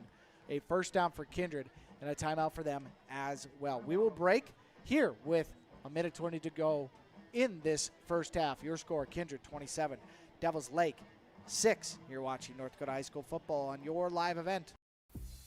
Buying, selling, or leasing commercial real estate or farmland in the Fargo-Moorhead and surrounding area? From office to retail, industrial to multifamily, commercial land to farmland. As the #1 commercial, sales, and leasing brokerage in the FM region, Goldmark Commercial has the experience and skills to handle all of your commercial real estate and farmland needs with the highest levels of customer service and marketing around. Trust the experts at Goldmark Commercial Real Estate to lead your team to success. Green Earth Landscaping offers a full range of services, including commercial and residential landscape design and installation, maintenance and sprinkler services. From outdoor kitchens to patios, retaining walls, lighting, fine grade, sod and hydroseed, and anything in between, Green Earth Landscaping has you covered, servicing the Fargo-Moorhead area and beyond. For more information, go online to greenearthnd.com. That's greenearthnd.com. Dan Gutterson back here with you. Thank you to the Kindred State Bank and Insurance Agency for sponsoring that time out. 1st and 10 from the Kindred 26. The Vikings in a shotgun formation is Whipple. He'll take the snap. He'll look, fake right. Now step up in the pocket. Gets past one defender for Devils Lake. Gets past another, past the 40. Carrying defenders past the 45 to the 46, where he is finally brought down on the tackle by Weston Nelson. The run does stop the clock at 1:13 to go on a gain of 20 on a scramble play by Whipple, the athlete, the quarterback. Looks at his play sheet, gets the call in from the sideline.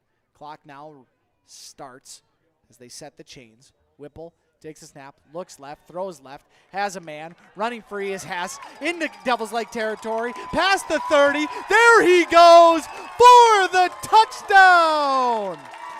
54 yards on what just looked to be a little simple out route for Hess. That's Sawyer, the senior. And Kindred back into the end zone.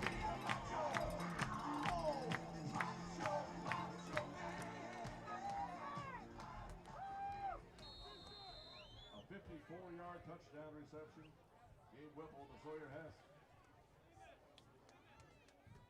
Graham Hess on to attempt the extra point with Thiel just to hold. Snap down. Oh, boy, again, a bad snap or a fumbled snap as Thiel just trying to run away from danger. Still on his feet. Did he? Got in! On a broken play from Thiel. He scrambles for the 2-point conversion. And Kindred now up 29 points with 53 seconds to go in this first half. We'll keep it right here. With under a minute before we break, the Kindred Vikings with 3 straight passing touchdowns, 2 of which have been for 50-plus yards, and now lead 35-6. And a 2-point conversion to boot. Whipple with a 6-yard touchdown pass, a 58-yard touchdown pass, and a 54-yard touchdown pass. Just a little quick route to the left. As Sawyer has stopped, looked for the ball. Probably a little bit of a design screen, but there wasn't much in the way of blocking out in front of him. His speed to the outside, he broke 1 tackle and was gone. As Dronan Levitt will take it at his own 15-yard line and get driven to the ground by a ton of Kindred Vikings. And Dronan Levitt will stay down at his own 26-yard line as the referee will take a timeout, and we will take one as well. 47 seconds to go in this first half. 35-6 your score. You're watching North Dakota High School football on your live event. Homegrown local radio is now worldwide with 24-hour streaming. Download the RJ Radio app to hear local voices from local radio with KRJB, KRJM, and KKCQ 24 hours a day from anywhere. You can listen to your favorite programs like the RJ Family Morning Show, local news, farm markets, music, high school sports, church services, more from anywhere. KRJB, KRJM, and 96.7 KKCQ is streaming on the RJ Radio app. Download it to your device and take us with you wherever you go.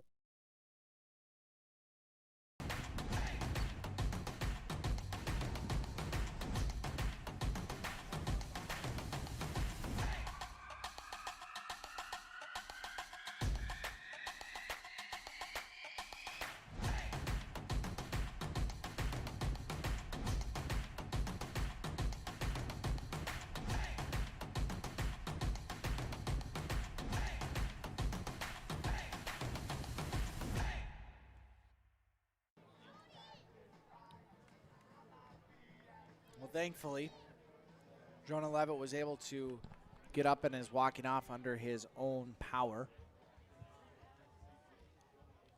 It's kind of stacked up, driven down by about 3 Vikings.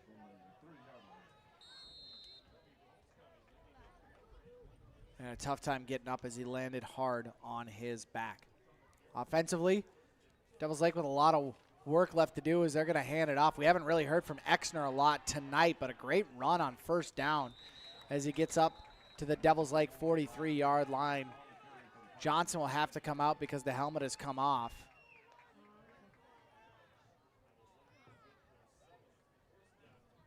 And the first down, while stops the clock momentarily, doesn't stop it entirely. In Devils Lake, no sense of urgency right now after that run. Will most likely look to get into the locker room down 29. Palmer, shotgun formation. He'll take the snap. He'll drop back. He's looking. He'll throw it deep over the left side. Looking for an intended receiver. Incomplete. That was Nelson, the intended receiver, and Hess. Sawyer, Hess with the coverage. They've tested him a couple times to no avail. Better coverage from Hess on that one. Palmer and Pregame, who was warming up with his brother, I did note that he was able to at least throw it about 48 yards in warm-ups with max effort. So still about 10 yards away from that as it'll be a handoff to Exner. And Exner Picking his way. Did he get the first down? That first down is about the 48-yard line. And that is it. The run that got him the first down didn't really matter in the end because the clock hits 0-0 on the scoreboard. And with that, the Kindred Vikings and the Devils Lake Firebirds will head into the locker room with our score. Kindred 35, Devils Lake 6. We'll have plenty coming up on the First Class Mortgage halftime show, including scores from around the region and a recap of this first half. You're watching North Dakota High School football on your live event. The Kindred Public School District looks to collaboratively cultivate an environment that challenges learners to reach their full potential in a student-centered, community-supported environment while building authentic relationships that promotes active engagement in learning, literacy, and life. Kindred Public Schools' mission is to educate, prepare, and maximize student potential. Kindred Public School District, student-centered, community-supported. For more info about upcoming school events and news, go online to kindred.k12.us. The Ringneck is the perfect stop for lunch or dinner in Leonard, North Dakota. They have a wide variety menu from burgers, wraps, steak, chicken, and seafood. For that small-town family-owned dining experience, check out the Ringneck today. To place an order ahead of time for takeout, call 701-645-2461. That's 701-645-2461. For more information and daily food specials, search the Ringneck on Facebook. That's the Ringneck in Leonard. Stay up to date all year long with your live event from our social platforms with X, Facebook, and YouTube. From the latest coaches show to watch game broadcasts back on demand from earlier in the season. Search your live event on YouTube and hit subscribe. Outside the three-point arc. Pick and pop here with Spaeth into the left side corner. Three, good. For the complete and most up-to-date schedule throughout the year, head to our website at yourliveevent.com. This is Chris from Agassiz Precision Ag, your local precision planting dealer. How did your planting season go this year? Are you looking to make improvements for next year instead of breaking the bank on a whole new planter? Get the best price of the year on upgrades for your planter from Agassiz Precision Ag this summer. Get $50 back per row per product for some of our best-selling solutions. Make the precision decision for your planter this summer. Give us a call at 701-636-2119 or visit planterdoc.com for more information.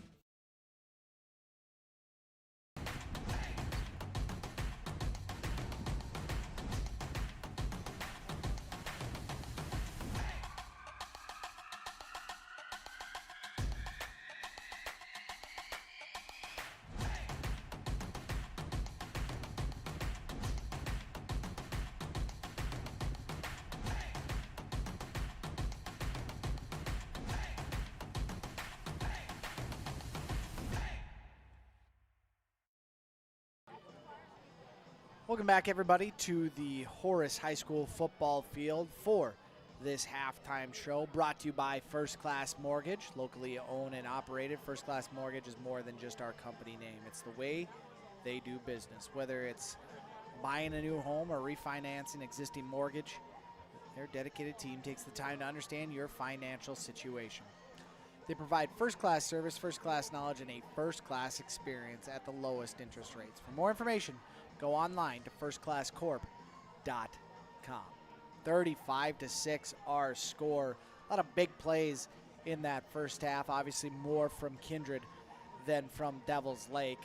But Kindred got the scoring open first with an 8-yard touchdown run by Brock Johnson. He followed that up shortly thereafter with a 50-yard touchdown run. That was on the first play from scrimmage on the second offensive drive for the Vikings. PAT good made it a 14-0 lead.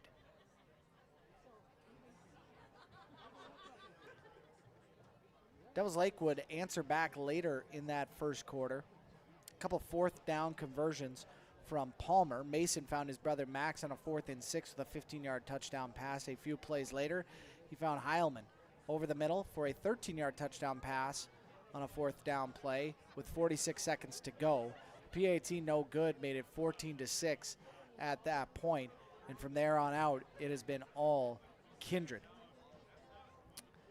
A 47, or I should say a 41-yard reception screen from Whipple to Starcevic set up a 6-yard touchdown pass to Brooks Baco with 7:29 to go in that first half. PAT was no good, but on the next offensive drive for Devils Lake, an interception was thrown by Palmer to the other quarterback on Kindred, Whipple. A tip pass interception as Gabe came up with it with 6:30 to go. Shortly thereafter, a 58-yard touchdown pass from Whipple to Baco with 4:29 to go in the first half, and the PAT good. That one ended up making it 27-6.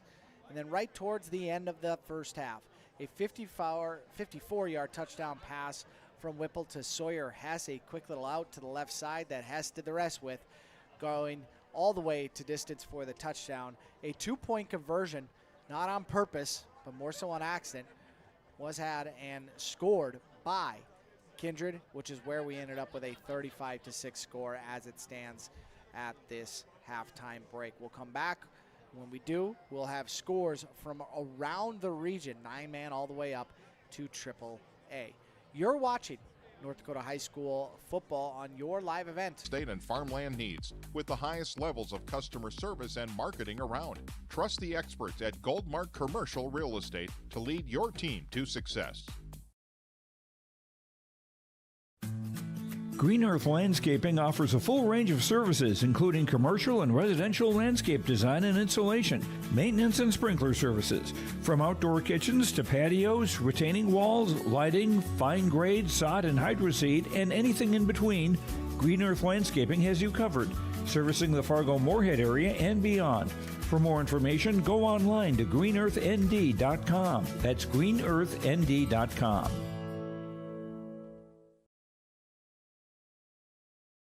Homegrown local radio is now worldwide with 24-hour streaming. Download the RJ Radio app to hear local voices from local radio with KRJB, KRJM, and KKCQ 24 hours a day from anywhere. You can listen to your favorite programs like the RJ Family Morning Show, local news, farm markets, music, high school sports, church services, more from anywhere. KRJB, KRJM, and 96.7 KKCQ is streaming on the RJ Radio app. Download it to your device and take us with you wherever you go.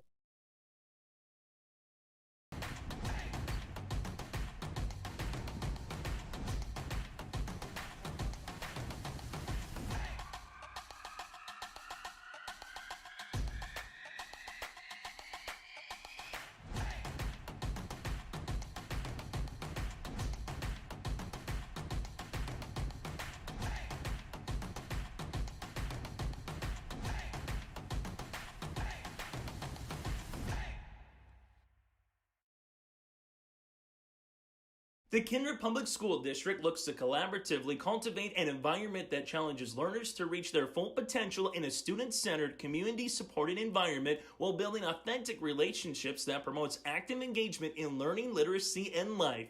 Kindred Public Schools' mission is to educate, prepare, and maximize student potential. Kindred Public School District, student-centered, community-supported. For more info about upcoming school events and news, go online to kindred.k12.us.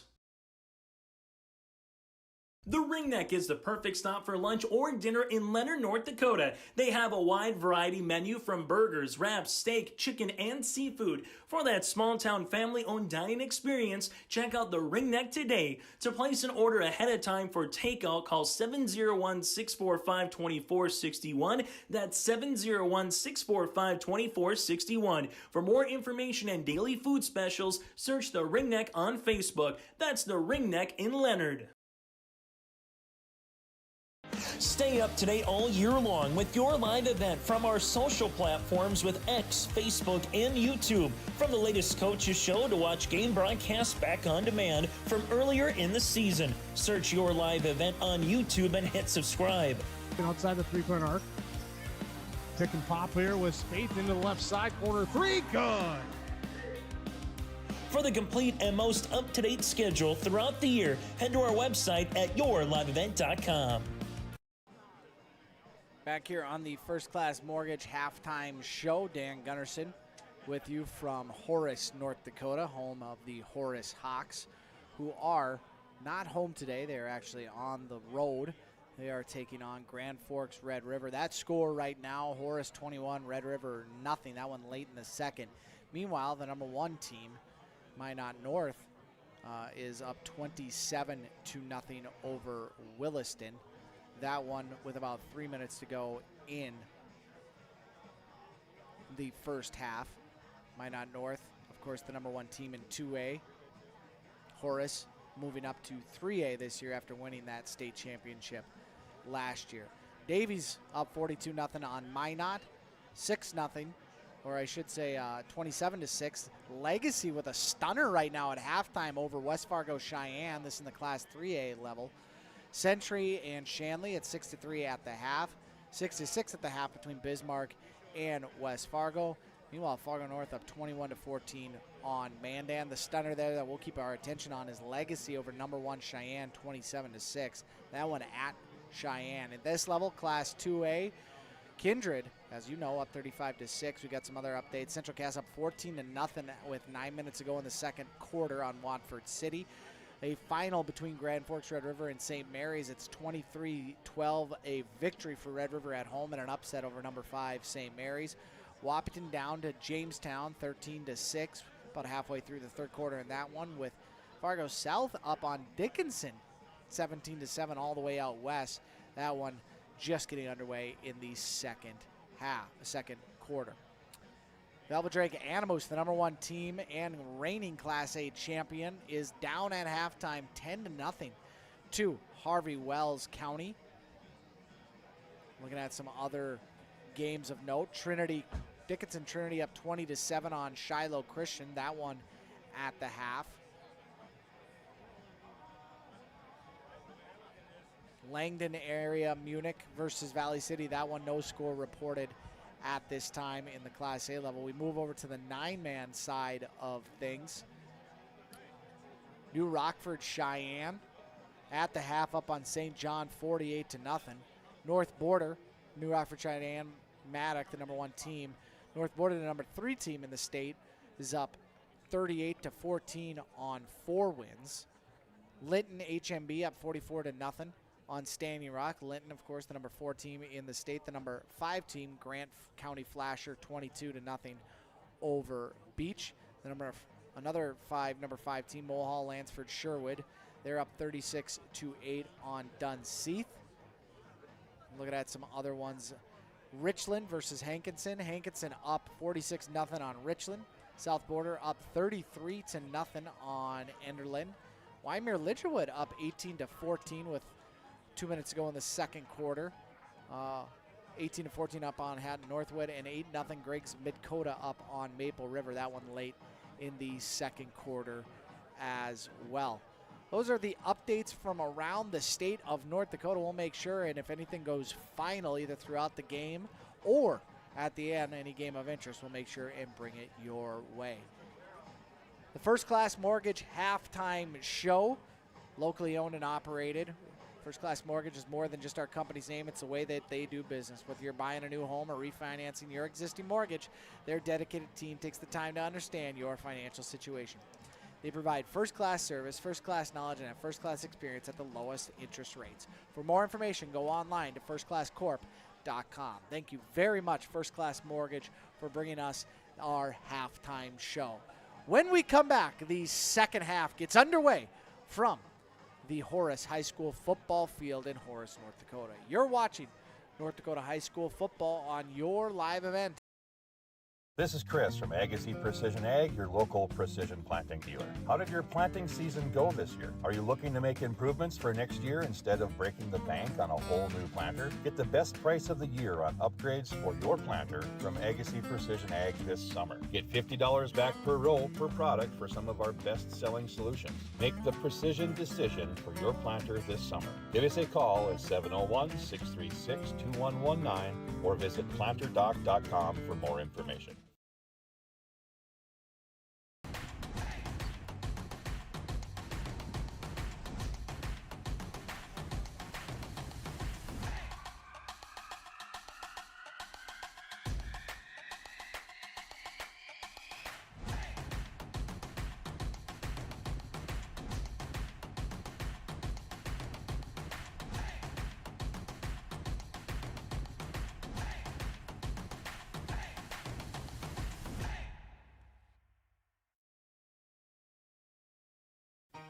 For trusted news, weather, and sports from your community, look to R&J Broadcasting Incorporated, KRJB, KRJM, and KKCQ Radio, and rjbroadcasting.com. Hear local voices from local radio with news and information from the area. Your information stations, KRJB, KRJM, and KKCQ Radio, and rjbroadcasting.com. Local voices from local radio.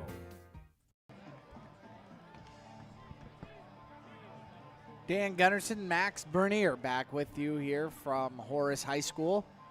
Kindred, the home team for tonight's Class 2A matchup, as their current field is under construction. Should be done sometime soon, although not entirely sure when. But Horace gracious enough to give them the opportunity to use their field tonight, as Horace, as we had mentioned before, not in town. They are, in fact, on the road tonight, taking on Grand Forks Red River. It up big late in the second quarter on that one. I told Max before the game, a baseball player and a senior for Kindred High, that if this game starts to get out of hand, we're probably going to revert to talking some baseball, maybe some college football. There's some news out of the NFL, evidently, for you Green Bay Packer fans. A lot of stuff that we could probably go into. But right now, we're going to get into the second half, as Kindred will kick it off to Kobe Dronin Levitt, who returns it past the 35 up to the 36-yard line. Kindred was trying to say that he fumbled, but the referees say nope. It'll be Devils Lake ball. Down 35-6. Palmer and this offense are looking to go back to work. It is going to be a steep hill to climb for Devils Lake, who had a very nice drive on their scoring drive, I should say. A couple fourth down conversions, as Palmer will hand it off to Exner left side, and that's probably where it's got to begin, as Exner picks his way for a 3-yard gain. It's got to have to begin with running the ball successfully. You hear about that in football, running the ball successfully. Well, what does that mean? 4 to 6 yards, a handoff, the ability to at least keep the defense honest, putting some safeties instead of 10 to 12 yards back, closer to 8 yards from the line of scrimmage, just to give yourself more opportunities to go over the top, as Exner will deliver a first down run of about 9 yards up to the 49-yard line. That would be a successful run, easily categorized, and a first down for Devils Lake. We didn't see much of him in that first half, as it just felt like Devils Lake was playing a lot of catch-up against the Vikings. But now with the ball to open up the third quarter, pretty imperative for them to begin this drive, to begin this half on a very strong note, as Exner picks his way through the defense, gain of about 4 to 5 yards a clip. I'd say 4 yards is about perfect, because you get yourself set up in a 3rd and 2. It's the other part about running the ball, is you put yourselves in manageable positions. They call it staying ahead of schedule, right? We saw it a lot with Devils Lake in that first half. Sacks, holds, incompletions, runs for a yard. You put your quarterback under a lot of pressure when he's having to throw on 3rd and 11, and this stout defensive line for the Vikings gets to pin their ears back. Pistol formation. Palmer will pitch it to Exner on the left side, who cuts in. This time the Kindred defense not really allowing a lot, although Exner did squirm free of that first grasp and gets it up to the 45-yard line. So at the very least, a 3rd and 4 upcoming for Devils Lake. 3rd and manageable. In fact, in this situation, you put yourself in a position of, do we need to go for it, or should we go for it on 4th down? That's absolutely a conversation being had right now on the sideline. Of note, Devils Lake has had a couple 3rd and 4th down plays that have been pulled back because of holding, and now this one almost on cue. The left tackle for Devils Lake, Carter Christensen, jumps. Carter, a 6'4", 310-pound sophomore, another big guy for that line of Devils Lake, got a little too anxious, and now to a 4th and 9. Those mistakes have been tough for Devils Lake to overcome, and the Firebirds are going to try to do it here. Shotgun formation. Palmer puts a man in motion, takes the snap, rolls to his right, has a little protection, throws it out to the right, gives it to the guy who was in motion, Encinas, who gets close to a Devils Lake first down, needed to get to the 41. Looks to be maybe a yard and a half short. Make it a full 2, in fact, short as he gets to the 43. So a gain of 7 on third down. But again, this is where a guy who would be doing color would remind you, if you don't false start, that's a third down, first down play. Probably what they were going to run on third down.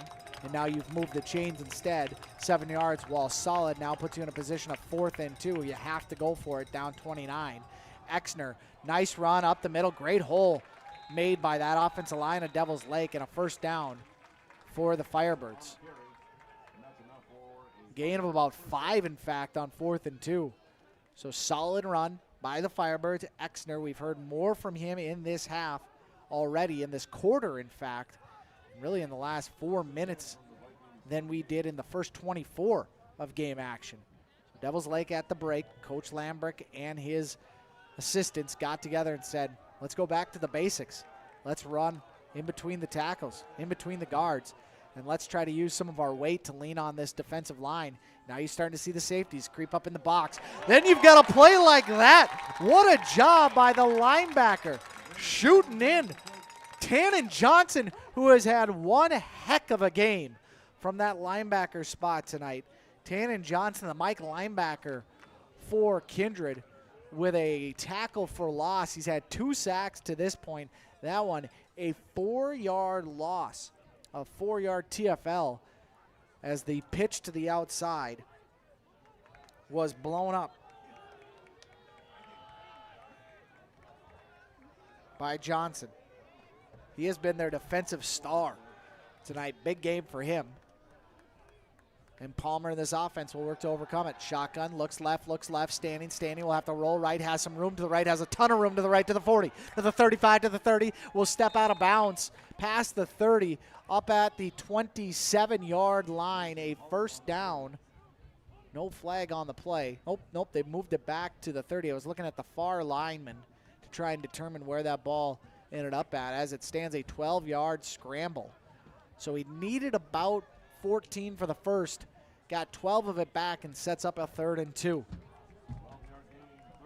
Strong run, though, by Palmer, who on an interception had similar type acreage in front of him. Decided to throw instead of pass. It resulted in a turnover. He learned his lesson.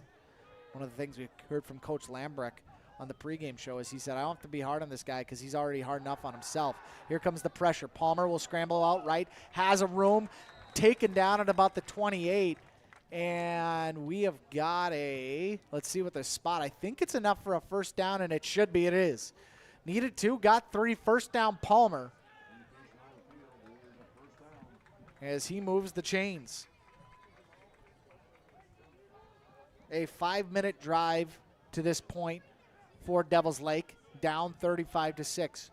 They've had great execution on 4th down. They've had great execution running the ball. Palmer, an athlete, using his legs to find it when it isn't there. This is the type of drive that Devils Lake expected to see more of in the first half.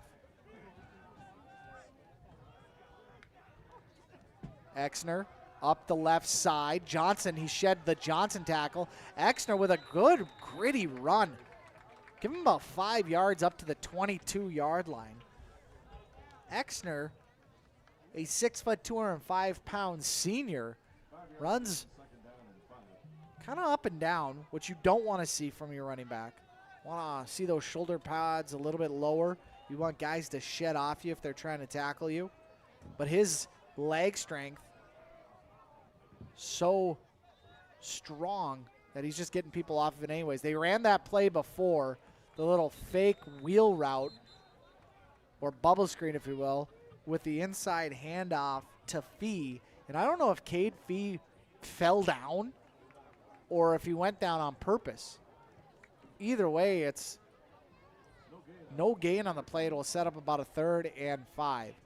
It's worth noting that probably about an hour and a half before kickoff. No other storms dotting the skies in North Dakota except one very strong shower that rolled through here for a good 20 to 30 minutes. A strong downpour. And while this field and the turf do allow for you to play in those kinds of conditions, shouldn't be that big of an impact. We wonder if it was on Fee's run. Definitely not an issue on that one because Palmer had nowhere to go. The Kindred defense blowing that one up. Trayton Teberg coming in for the sack. Trayton, a 6-foot sophomore. Haven't heard much from him. He's deep on the depth chart, 84 on the roster, number 1. In his family's hearts at least. Comes up with a sack, loss of 2, 4th and 7. And of course, Devils Lake now 7 minutes into this drive and over. They got to go for it here on 4th and 7. They need points if they have any chance of making any noise in this game. Pressure on, pass over the middle. It's caught by Heilman, who is ridden down at the 15. That young man has taken punishment tonight with his catches over the middle. He gets up slow again, but is rewarded this time with a first down reception on a 4th and 7 and a gain of 9. And the drive continues for Devils Lake. As he comes off on the sideline, we hope it's nothing more than just a stinger so he can hop back in there. But boy, he has shown a lot of grit and determination tonight. Many times he has been thrown to the turf or hit hard, and he still continues to come back. Exner continues his strong drive with an 11-yard run into the 4. And it looks like we're going to have an injury timeout for a Kindred player. That looks to be Sawyer Hess right down at the 5. First game of the year, you expect cramps to be an issue. They have started to come into play here in the second half. We hope that's what the issue is for Hess. As we pause, 4:03 to go in this third quarter. A great drive being put together by Devils Lake. It's first and goal for the Firebirds when we come back on your live event. Keep your car moving along with the team at Elite Automotive Center in Fargo. What sets Elite Automotive Center apart from the herd is their truly extensive list of services. From brake and tire service to tune-ups and battery replacement, there's no job too big or small for their ASE certified technicians. Schedule your next oil change by going to EliteAutomotiveCenter.com or scan the QR code on your screen now. Never settle for standard service. Stop by Elite Automotive Center today in Fargo. Dan Gutterson back here as they continue to work on Sawyer Hess of the Kindred Vikings. Just by the way it looks, it does appear to be nothing more than a cramp for that young man.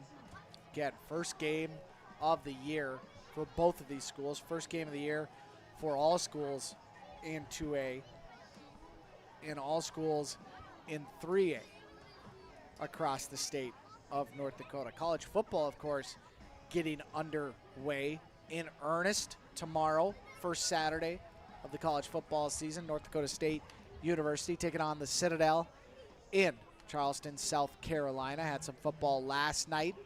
A lot of people listening to the program, big fans of the University of Nebraska or the University of Minnesota, both Big Ten schools with victories last night. The Gophers taking down Buffalo at home, while the Nebraska Cornhuskers survive at Arrowhead Stadium against the Cincinnati Bearcats. And of course, there is Friday night action going on in college football. What we care most about here on your live event, though, is high school football under those Friday night lights. And with 4:03 to go in this third quarter, a great drive being put together right now by the Firebirds. They opened up this quarter with the ball, have yet to give it to Kindred. A couple fourth down conversions. This time it's first and goal from the 4. Palmer takes a snap, fakes it, looks left, has room left, throws it up, and touchdown in the back of the end zone. Guess who? Max Palmer. The twin brother of Mason there in the back of the end zone for the touchdown. And the Firebirds with 3:44 to go in this third quarter cap off an impressive drive with a 4-yard touchdown pass.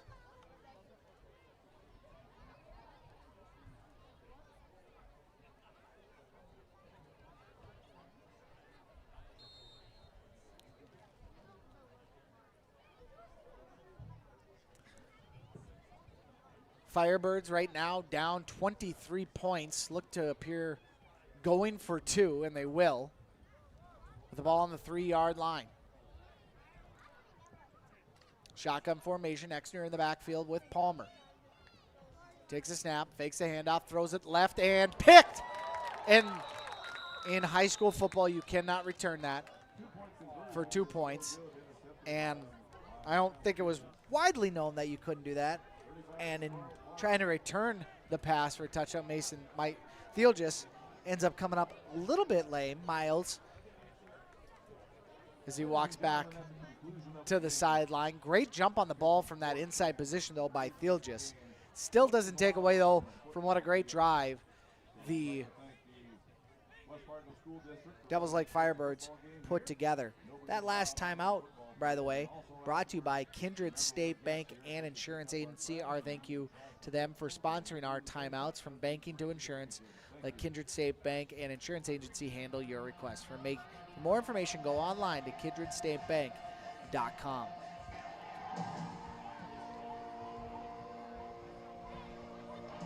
Looks like Sawyer Hess is working out cramps on the sidelines. Could probably be the same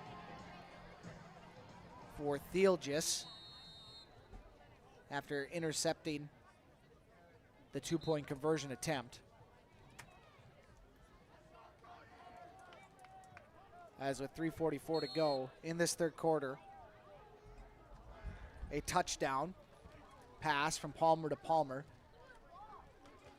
A second score for the Firebirds as Kindred will return the kickoff, returning it for the Vikings. Clayton Altoff, who gets it down to the 24-yard line. So a first down and 10 from there for the Vikings. First time that they've had the ball in this second half tonight. And we'll see what the results will be. You don't want to, again, get too far ahead of yourself on the first game of the year if you're the Vikings. But you also are probably thinking about, okay, how long do we keep our starters in there? We've seen some cramping. We've seen some hard hits. Whipple will throw it to Baco. Baco with an 11-yard, making a 12-yard reception at first down before he is brought down by Ryland Samuelson. In a first down for Baco, who has had a fantastic game tonight.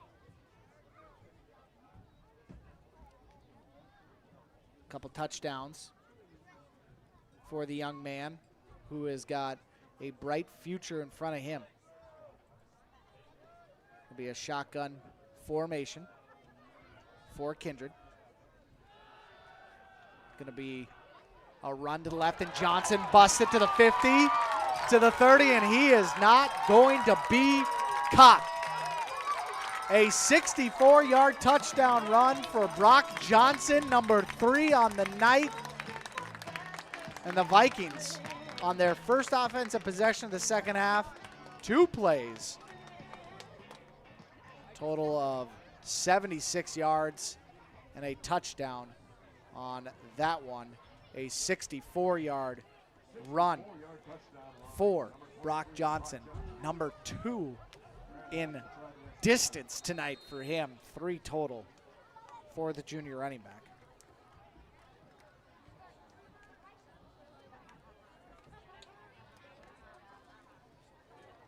Hess. That's Graham to attempt. That one is good. Boy, it looked like it was almost blocked by the gunner for Devils Lake on the outside there. That is Weston Nelson. It was not, though, as it goes up and good to make it 42-12 with 2:54 to go in this third quarter. We'll break. When we come back, it is a Kindred kickoff from the 40-yard line. You're watching North Dakota High School football on your live event. At Enbridge, we're focused on relationships. 23 Canadian First Nation and Métis communities now own an equity stake in Enbridge Athabasca pipelines. In Minnesota, Enbridge has spent $450 million and counting with Native-owned companies and in wages to tribal members working on Line 3. Every day brings new collaborations, partnerships, and possibilities. Learn more at Enbridge.com.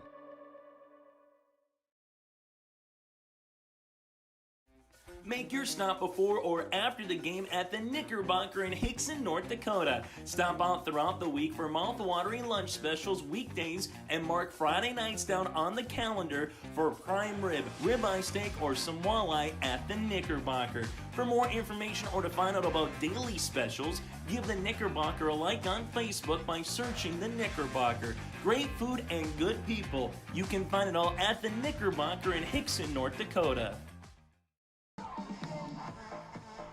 Back here at the Horace High School football field in the Hawks' Nest. Nelson ended up cramping up after trying to block that one, so it took him a minute to get off the field. But he appeared to be okay as the kickoff goes into the hands of Devil's Lake. They return it past the 30 to the 33-yard line on the far side. On the return, Kobe, Dronin, Levitt, who we've heard plenty of tonight. Gets it up to the 32-yard line. So Devils Lake, a fantastic drive to score 6 the last time they had the ball. Took off plenty of clock from that drive. Over 8 minutes and change. That ended in a Palmer-to-Palmer touchdown.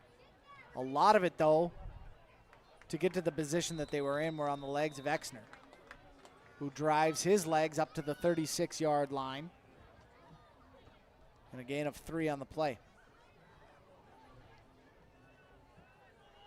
4-yard gain on the play, second down and 6. Set up a 2nd and 6 for Kindred.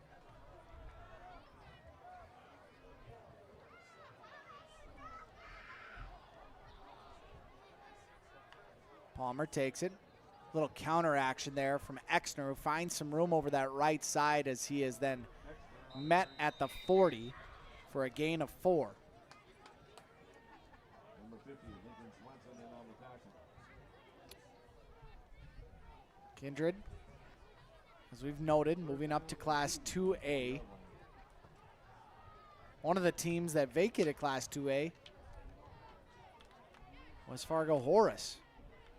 And the Hawks, the 2A state champions last year, will host the Vikings next week here in Horace. We will have that broadcast for you on your live event as Palmer finds his intended receiver on the outside for a first down. That one is Cade Fee, who is crunched as soon as he catches it, pays the price for the reception down at the 43, and we will pause as well. A timeout here from the home of the Hawks. 42-12, your score, 1:22 to go. Third quarter. You're watching North Dakota High School football on your live event. Buying a new home, but worried about the interest rate and terms from your bank? At First Class Mortgage, we'll find a mortgage that fits your needs. Shopping national banks and other lenders for the lowest rate and most affordable terms. Saving you time and money. So all you need to worry about is enjoying your new home. First Class Mortgage. Our expertise, your peace of mind. Put an expert to work for you. Call today. Buying, selling, or leasing commercial real estate or farmland in the Fargo-Moorhead and surrounding area? From office to retail, industrial to multifamily, commercial land to farmland. As the #1 commercial, sales, and leasing brokerage in the FM region, Goldmark Commercial has the experience and skills to handle all of your commercial real estate and farmland needs with the highest levels of customer service and marketing around. Trust the experts at Goldmark Commercial Real Estate to lead your team to success. Back here as Fee was able to get up and off under his own power, and right out of the timeout we get a timeout from Devils Lake, which will give us an opportunity to tell you that Kindred State Bank and Insurance Agency, our timeout sponsor, is from banking to insurance, your trusted bank and insurance agency. Let Kindred State Bank and Insurance Agency handle your requests. For more information, go online to kindredstatebank.com. Make sure as well to stay tuned after this game. We will have our precision play of the game brought to you by Agassi Precision Ag, and our player of the game brought to you by Enbridge. There is a hope as well that Max will be able to run down and grab probably head coach Eric Bergad and a player of his choosing to do a post-game interview with. We will try to make that happen if possible. If not, that is okay. This is not exactly home for these Kindred Vikings, although Kindred sits just a few miles south of Horace in a distance that continues to shrink every passing day between the two cities. Back to action here, coming out of the timeout for Devils Lake. It'll be Palmer, fake, and then a handoff up the middle. That one ends up going.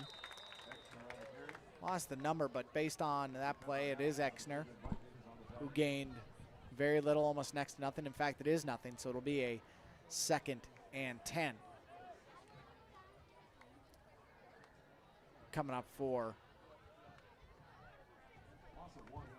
the Firebirds. West Fargo Horse next week playing host to Kindred, as we have just 30 seconds to go in this 42-12 score. Devils Lake trying to keep it away from a running clock. Takes a snap. Palmer runs into what looked to be his intended receiver. In fact, it wasn't. It was Exnar coming out of the backfield who makes that play and then is driven down in Kindred territory up to the 38-yard line. Nice little pitch and catch of 25. Pardon me.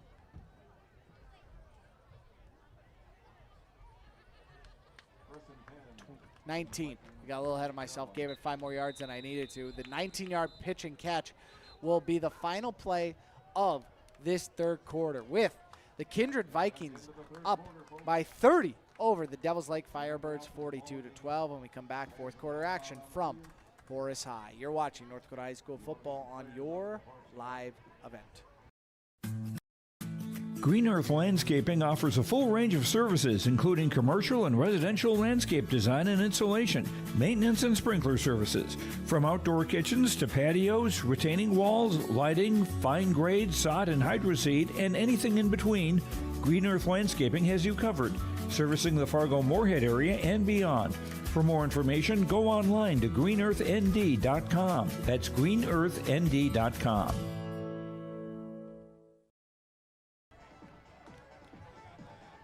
42-12 our score. Dan Gunderson with you. I am, of course, joined by Max Bernier, senior at Kindred High School, running the camera for me. We haven't had to ask for his services just of yet. And the Devils Lake Firebirds trying to put something together. It's a long season, right? And so there needs to be positivity found in something. And tonight, that positivity may be found in your ability to move the ball in the second half, which has been done quite efficiently by these Firebirds. As it is Palmer who will hand it off to Exner, who breaks through tackles and is tripped up at the 30, not after an 8-yard gain on the carry. He alone has been very impressive.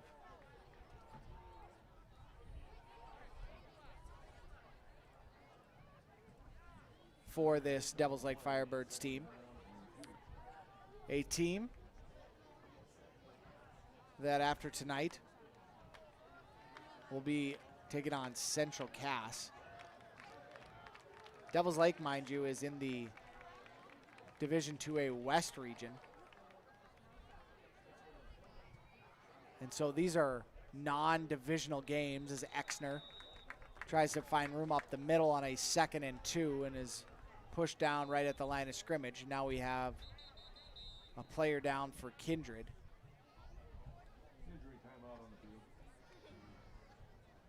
Unable to make out that number from here. as the Vikings will attend to their injured player, and we will take a break as well. 11:07 to go here in this fourth quarter. Your score, Kindred 42, Devils Lake 12. You're watching North Dakota High School football on your live event. Homegrown local radio is now worldwide with 24-hour streaming. Download the RJ Radio app to hear local voices from local radio with KRJB, KRJM, and KKCQ. 24 hours a day from anywhere. You can listen to your favorite programs like the RJ Family Morning Show, local news, farm markets, music, high school sports, church services, more from anywhere. KRJB, KRJM, and 96.7 KKCQ is streaming on the RJ Radio app. Download it to your device and take us with you wherever you go. Well, back here at Horace High, the injured player for the Kindred Vikings, Jeremy Knight, who was able to walk off under his own power. So hopefully nothing too serious for Jeremy. One of the lone players that plays just one way, and that's defense. The sophomore, 6'2", has had a very solid night for the Vikings. 3rd and 2 here, and Exner moves the chains as he gets the ball past the 23 to the 21-yard line, and a first down, gain of 4 on a 3rd and 3. Pardon me, the 26. Not the 21. I'm 5 yards ahead of myself. Back to why this is important, not only the drive, but the success that Devils Lake has had in this second half tonight. They go to Central Cass after this one, and then we'll have Wahpeton, Fargo South, Jamestown in 3 straight games at home. But to go Kindred, Central Cass, you really get to test the waters of why did the state of North Dakota require these two teams, Kindred and Central Cass, to move on up, as Fee takes the inside handoff and then is wrestled down right at the line of scrimmage. Great play on the outside. That looked to be Miles Thielgis, who thankfully back into this one after it looked like he may have had some cramping issues, trying to block a PAT attempt on the lone touchdown for Devils Lake in this half, a Palmer to Palmer touchdown. A monotonous drive for Devils Lake. It's going to be a handoff again. Exner sheds that first tackle, breaks a couple more, continues to turn those feet, hangs on to the ball as Whipple tries to strip it away from him. And a solid run of 4, nearly 5 for Exner. Breyer, a 6', 205-pound senior, as we mentioned earlier in the broadcast. He's going to be very tough to deal with as this year goes on. Devils Lake last year, by the way, bounced in the first round of the playoffs. They lost to Minot North 35-20 last year. Looking to get back to the playoffs and get back to some winning ways. We got to get a timeout here as the play clock was down to 0 for Devils Lake. With 8:44 to go in this game, we'll break as well. 42-12 your score. Kindred in a commanding 30-point lead over Devils Lake. You're watching North Dakota High School football on your live event.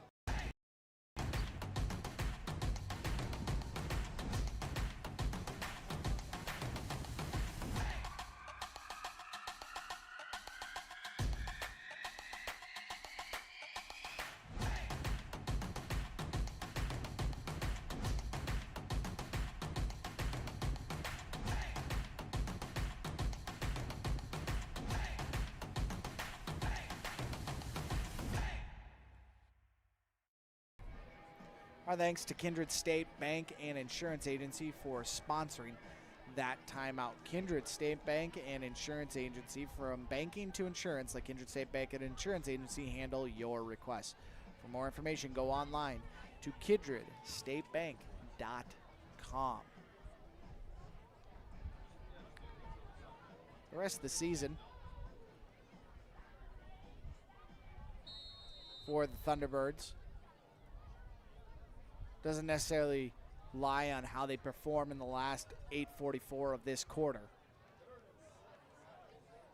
Nor does it really matter in the long run how they do on this 3rd and 6. What does matter, and what I think Coach Lamrech is going to tell them at the end of this game, is the fight stayed there. It stayed present as Palmer tried to find Heilman over the middle, and there's a flag. Baco came in. I don't know what the call will be on this one as Heilman again finds himself down on the ground. My guess is that it's going to be pass interference. It looked like Baco was a little bit early on his attempt to lay the lumber.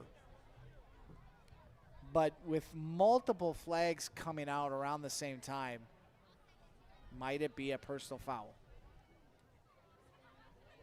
Okay, so we had holding on Devil's Lake, and there's a personal foul on Kindred. So those penalties offset, and we have third down again.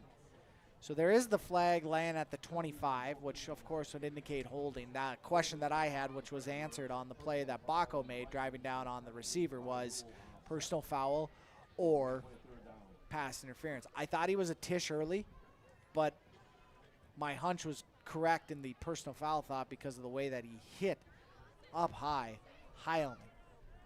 Heilman has taken his fair share of hits tonight, as have the rest of this Devil's Lake team. They have been battered and bruised. But Heilman continues to get up and go back out there. I'm thoroughly impressed with the guts on that young man. He's not in for this one.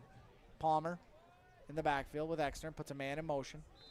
And now we're going to get a flag and most likely a false start as the flags move. And now we've got Devil's Lake moving back. Another penalty. Things to clean up. You're never going to be perfect in that first game, right? That would be pretty incredible if you were. And Kindred will certainly have some things that they'll want to look at as well. Specifically on the, I would say, tackling end and the inability to stop Exner here in this second half. But on this 3rd and 11, another penalty by Devil's Lake. That is going to be a conversation come Monday or Tuesday for this young team to clean things up as Palmer is taken down by a host of Vikings back at the 35-yard line. First among them was Luke Starcevic. He was joined by his teammate Erdman. But Starcevic will get the credit for the sack on 3rd down. It'll set up a 4th and forever. With the ball at the 33 and needing to get to about the 16 to get a first down, you're looking at a 4th and 17.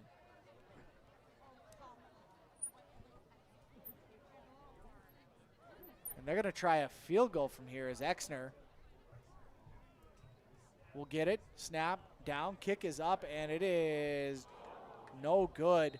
Short as it hit the W, at least the top of the W on the Hawks end zone lettering, and looked to be a little bit left, but a pretty long attempt there for Exner. And with that one going out of play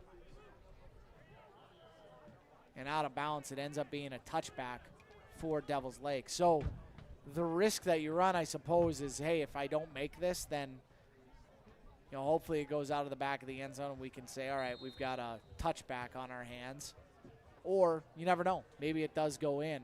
In this case, doesn't go in. Touchback, Kindred with the ball. And 7:05 to go in this game, and 7:05 to go before their first win of the young 2025 season.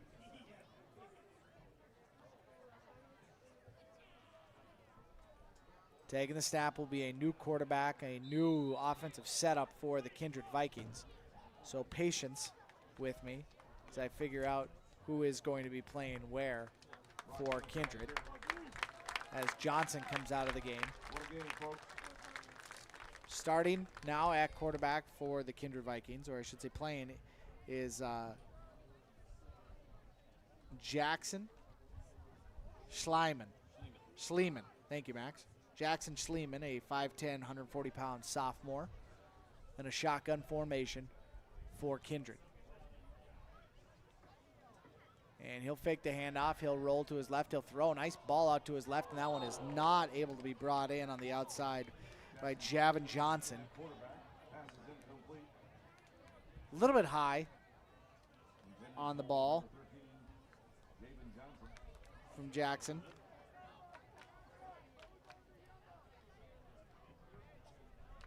And it will set up a 3rd down and 9. 30-point spread, so the clock will just continue to run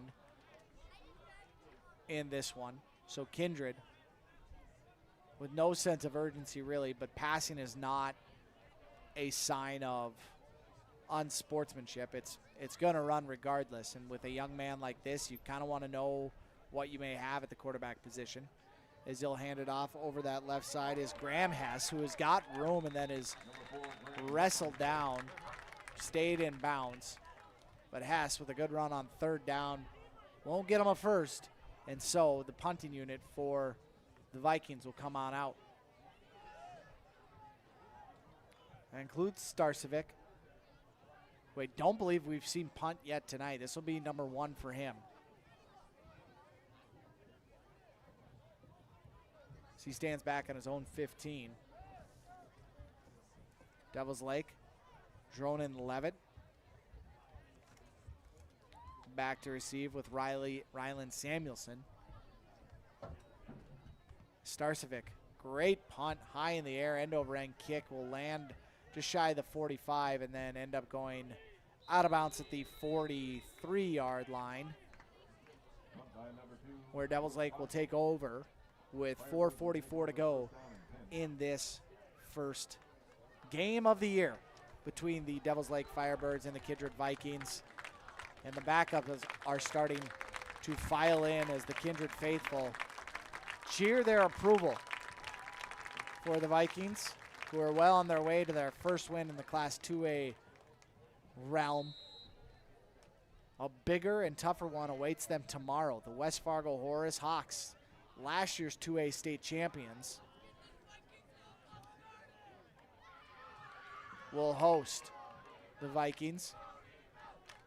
This is going to be a handoff over the right side, and running with it is Sage Thumb, who is ridden out of bounds onto the Cleveland sideline.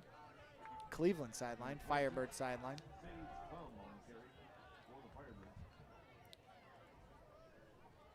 Clock will continue to run on the minimal game for Thumb.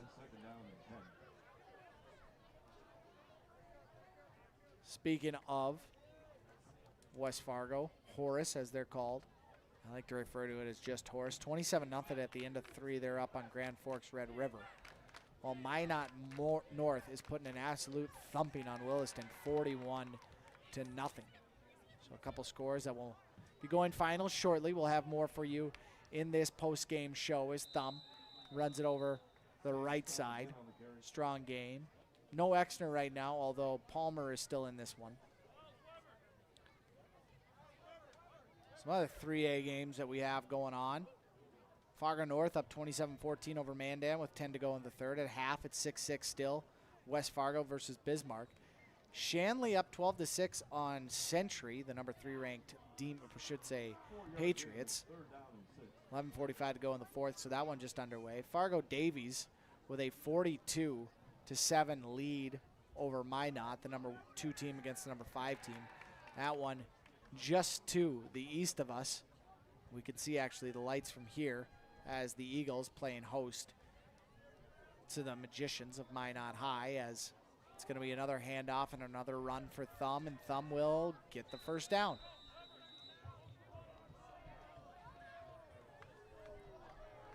We got West Fargo Cheyenne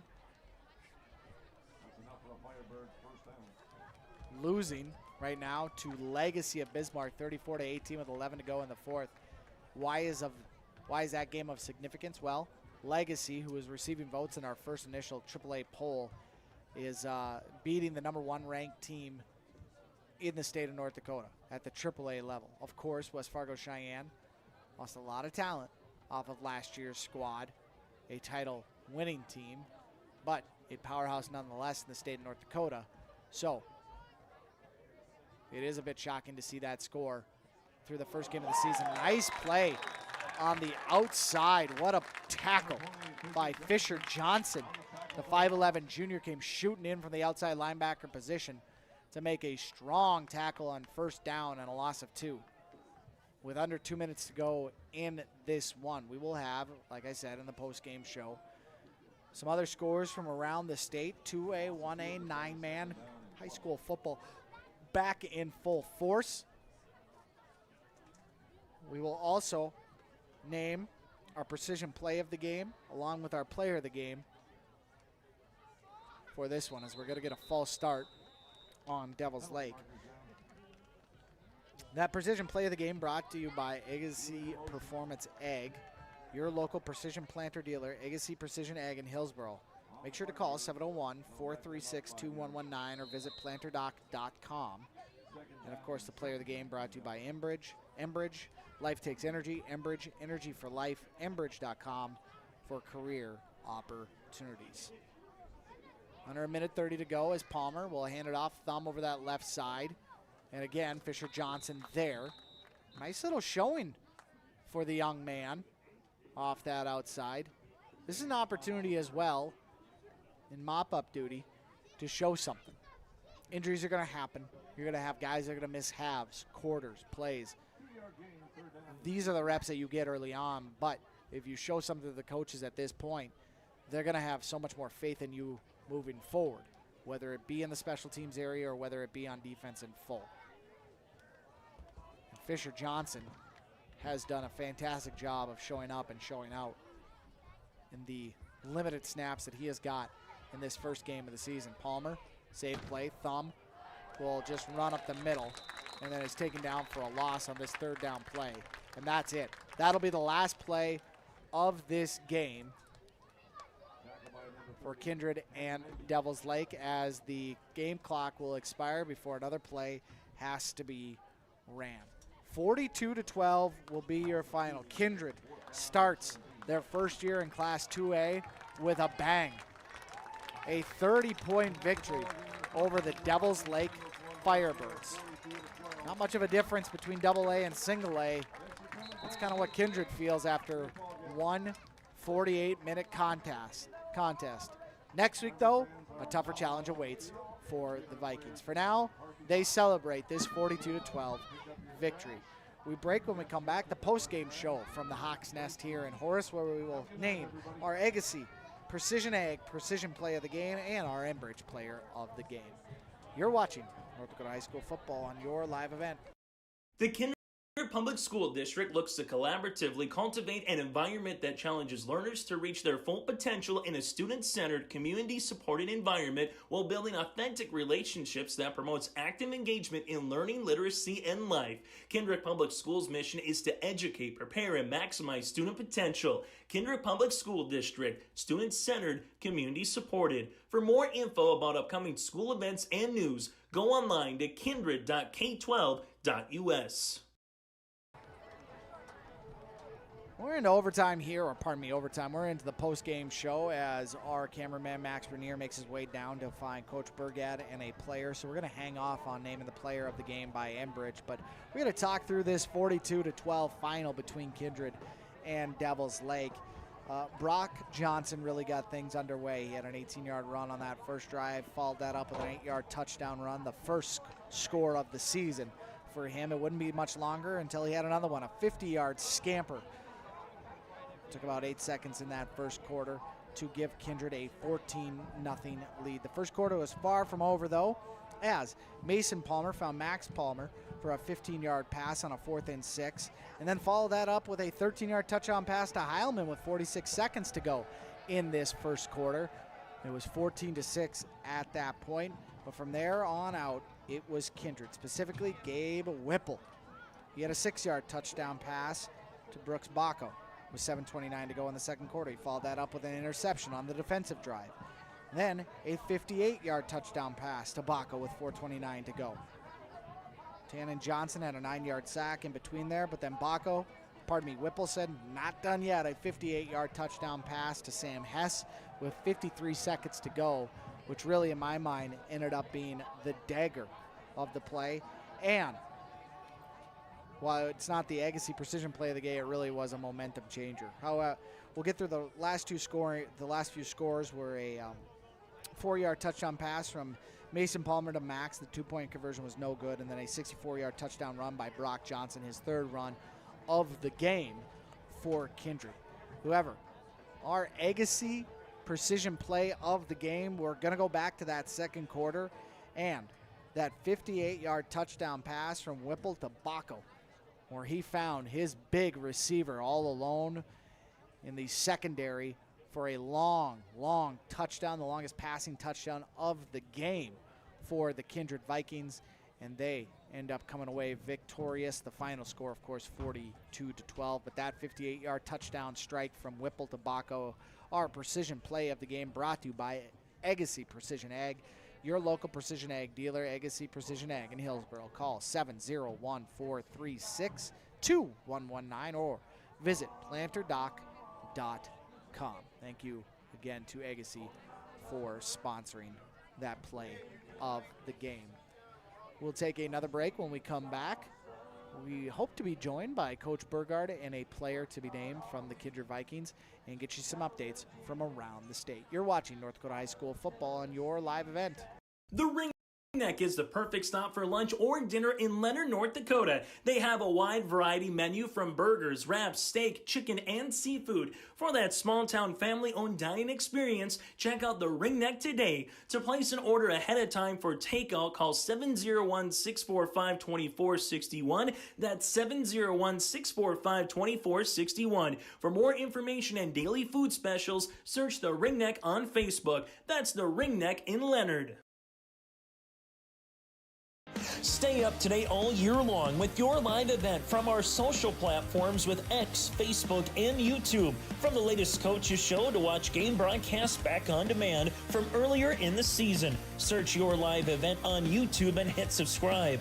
Outside the three-point arc. Pick and pop here with Spaeth into the left side corner. Three, good. For the complete and most up-to-date schedule throughout the year, head to our website at yourliveevent.com. This is Chris from Agassiz Precision Ag, your local precision planting dealer. How did your planting season go this year? Are you looking to make improvements for next year instead of breaking the bank on a whole new planter? Get the best price of the year on upgrades for your planter from Agassiz Precision Ag this summer. Get $50 back per row per product for some of our best-selling solutions. Make the precision decision for your planter this summer. Give us a call at 701-636-2119 or visit planterdoc.com for more information. Dan Getterson back here with you on the post-game show of your live event. 42-12 is our final. Kindred with the victory. Let's get you caught up on scores from around the state. It's a final in Minot North, 41-0 over Williston. 8 minutes to go as West Fargo Horace speeding up on number 3 Grand Forks Red River, 27-0. 34-22, Fargo North up on Mandan, 7:30 to go in the fourth on that one at the half. We still haven't gotten an update from Bismarck and Red River, or I should say in West Fargo. That one at 6-6. 20-6 the score as Shanley is up on number 3 Century with 8:39 to go in the fourth. Davies as well up 42-7 with 9:10 to go in the fourth on Minot. And the stunner of the night, Legacy, upsets number 1 ranked West Fargo Cheyenne 34-18. That one a final in Class 3A. In Class 2A, Central Cass at the end of 3 up big on Watford City 34-0. Grand Forks Central Red River beats St. Mary's 23-12, while Jamestown upends Wapton 23-12. And Fargo South taking on Dickinson, that one at 27-14 with 3:56 to go in the third. Of the ranked teams in Class A, it's 10-8 right now with 10 to go in the fourth. Harvey Wells County up on Velva, Garrison, Drake, Animus, while Langdon area Munich, no score as they have a game against Valley City. Well, Ellendale, Edgley Calm won't play until tomorrow, but number 4 ranked Dickinson Trinity is well on their way to their first victory of the season with a 46-27 lead over Shiloh Christian. In the Class 9A ranks, we look 9-man ranks, I should say. Hankinson all over Richland, 68-0. South Border up 47-0 on Enderlin. 22-18, Hatton Northwood has recaptured the lead over Wyndmere Lidgewood with 7 to go in the third. 8-6, Greg's Dakota over Maple River with 4 to go in the fourth. New Rockford Cheyenne and number 1 New Rockford Cheyenne and number 3 North Border both victorious. New Rockford Cheyenne dominates over St. John 70-0, while the Eagles win 54-14 over 4 wins. Cavalier losing to Nelson County in the moment 40-24. Number 5 and tied for 5th, Mulhall, Lansford, Sherwood, and Grant County Flasher, both victorious in their games. 52-8 over Dunseith for Mulhall, while Grant County 47-0 over Beach. And number 4, Linton HMB 64-6 over Standing Rock.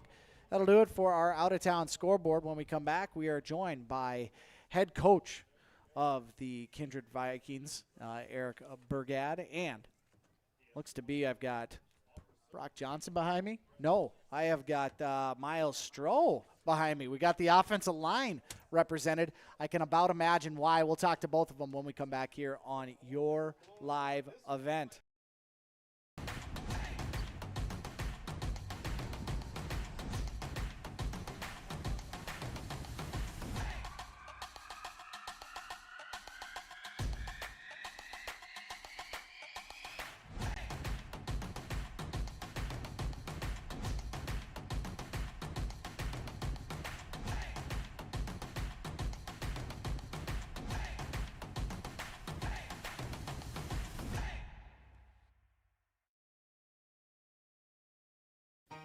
For trusted news, weather, and sports from your community, look to R&J Broadcasting Incorporated, KRJB, KRJM, and KKCQ Radio, and rjbroadcasting.com.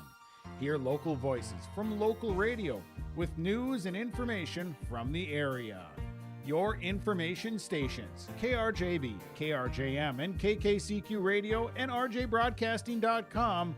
Local voices from local radio. Keep your car moving along with the team at Elite Automotive Center in Fargo. What sets Elite Automotive Center apart from the herd is their truly extensive list of services. From brake and tire service to tune-ups and battery replacement, there's no job too big or small for their ASE certified technicians. Schedule your next oil change by going to EliteAutomotiveCenter.com or scan the QR code on your screen now.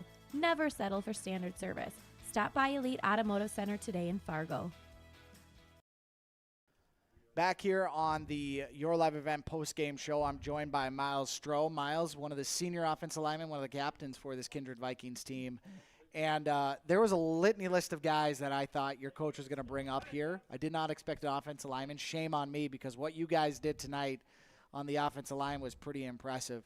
What kind of pride do you take in allowing for your running backs to run free all night the way that Brock Johnson and the rest of the crew did?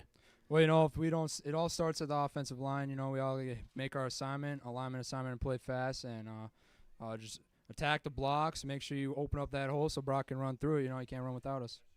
Those first couple runs, it seemed like he was being untouched through the secondary all the way 18 yards, 15 yards here, and then that 50-yard run, the right from midfield, the second touchdown of the game. What's that like, again, feeling as an offensive lineman to watch that running back go virtually untouched?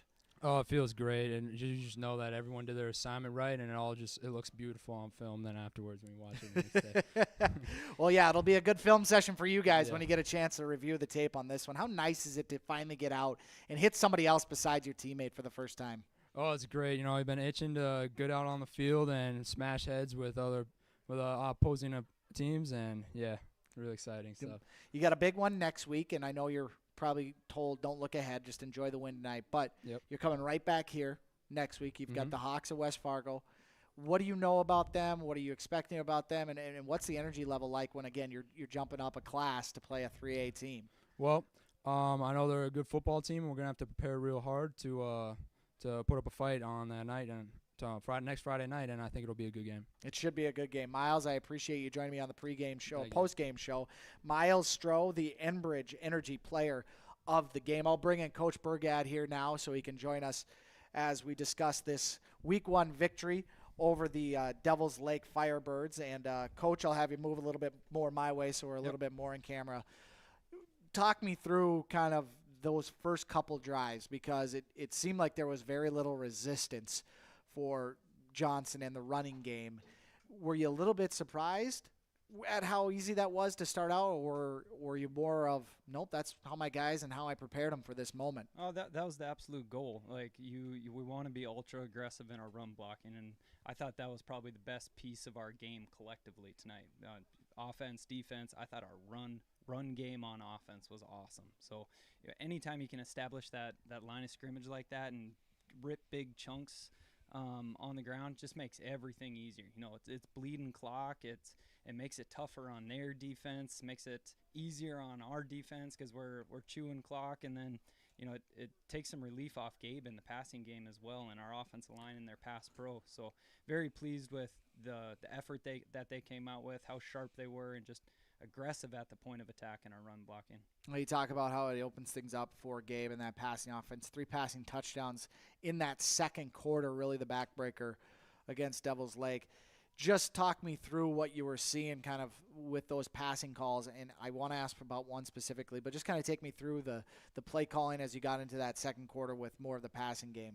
I don't get to call the plays. I'm not the OC, but I thought Coach Starcevic's always got a good game plan ready each week, and he does such a good job of distributing the ball and attacking a lot of different parts of the field. So when our run game is working, like I said, okay, now we can take the top off, or we can attack the flat, or right down the pipe, whatever it might be. And, Gabe's a kid who sees the field really well. He's really confident in how he throws the ball. So those things opened up, and he was able to capitalize on them. The one play that I want to ask you about specifically, and you just said you're not the one calling the plays, is that middle screen to Starcevic. Were you caught off guard a little bit by that, going, I didn't know we were going to run that one? No, I didn't know what it was called, but as it was setting up, the one thing I was watching was just make sure Luke was behind the line of scrimmage, because we practiced that all week, and he did a good job executing it. And then when he gets the ball in space, it looks awesome because he's so big and not a kid I would want to tackle, but he played it really well. Well, he didn't have a lot of resistance. I think the offensive line was even shocked, going, who are we supposed to block? There was 4 guys trying to block one dude down the field, and so it was a great play call. You said you don't call the offense, but I know defense is close to your heart. And I want to talk about one guy specifically, Taron Johnson, and his just play tonight and what he did for this team. He had, from my count, a couple sacks, just some really big plays for this defense. Talk about how he did and his play and his energy that he brought to the defensive side of the ball. Yeah, we expect him to be rock solid. He's been playing in our defense for 3 years now as a sophomore, and I remember the state championship game. He played a really big role as a sophomore. So he's someone we expect a ton out of, and kind of the core of our defense. Didn't love how we defended the run in the second half. We know that's something we got to clean up, but he's always going to be consistent there, and he's going to be the rock. And if we want to fix things that we screwed up tonight, Tannen's going to be the one leading the way on all those things. Yeah, I figured you would say something about the running attack in the second half. Coach has always got to find something to work on, so there is that moment. Now next week it's a little bit tougher. It is a West Fargo Hawks team, of course state champions last year, but their running back Garai, a stud in his own right. There's a lot of talent that'll be here again for another Friday Night Lights. How is that level of practice going to ramp up as you get ready for the AAA team and the challenge that they present? Yeah, we know we got a really tough matchup next week. Weapons all across the board, really explosive offense, and they play fast on defense too. So the way we'll approach the week is first over the weekend, break down the film, identify the things that we got to correct, and that's what we're going to do on Monday. Show all that in our film session, make all those points of emphasis, then flip our mindset to Horace, and come up with the best game plan we can here. And excited to come back for week 2. Yeah, we're excited to be back. We'll be on the broadcast for that one as well. And so congratulations, Coach, on the victory. Good work tonight as Kindred walks away with a 42-12 victory over the Devil's Lake Firebirds. That's going to do it for tonight's broadcast for Max. Let's get his name right. Bernier, the senior baseball star. He told me to say that, by the way. So, yeah, he did. He's like, I am a star of the team. I'm the only guy that plays. I pitch, I catch, I throw. I do it all. Max Bernier was on the on the camera for us tonight. Thank you to him, and thank you to the wonderful folks here at Horace for getting us set up. For Coach, I'm Dan Gunnarsson saying thank you so much for joining us on tonight's broadcast of North Dakota High School football on your live event.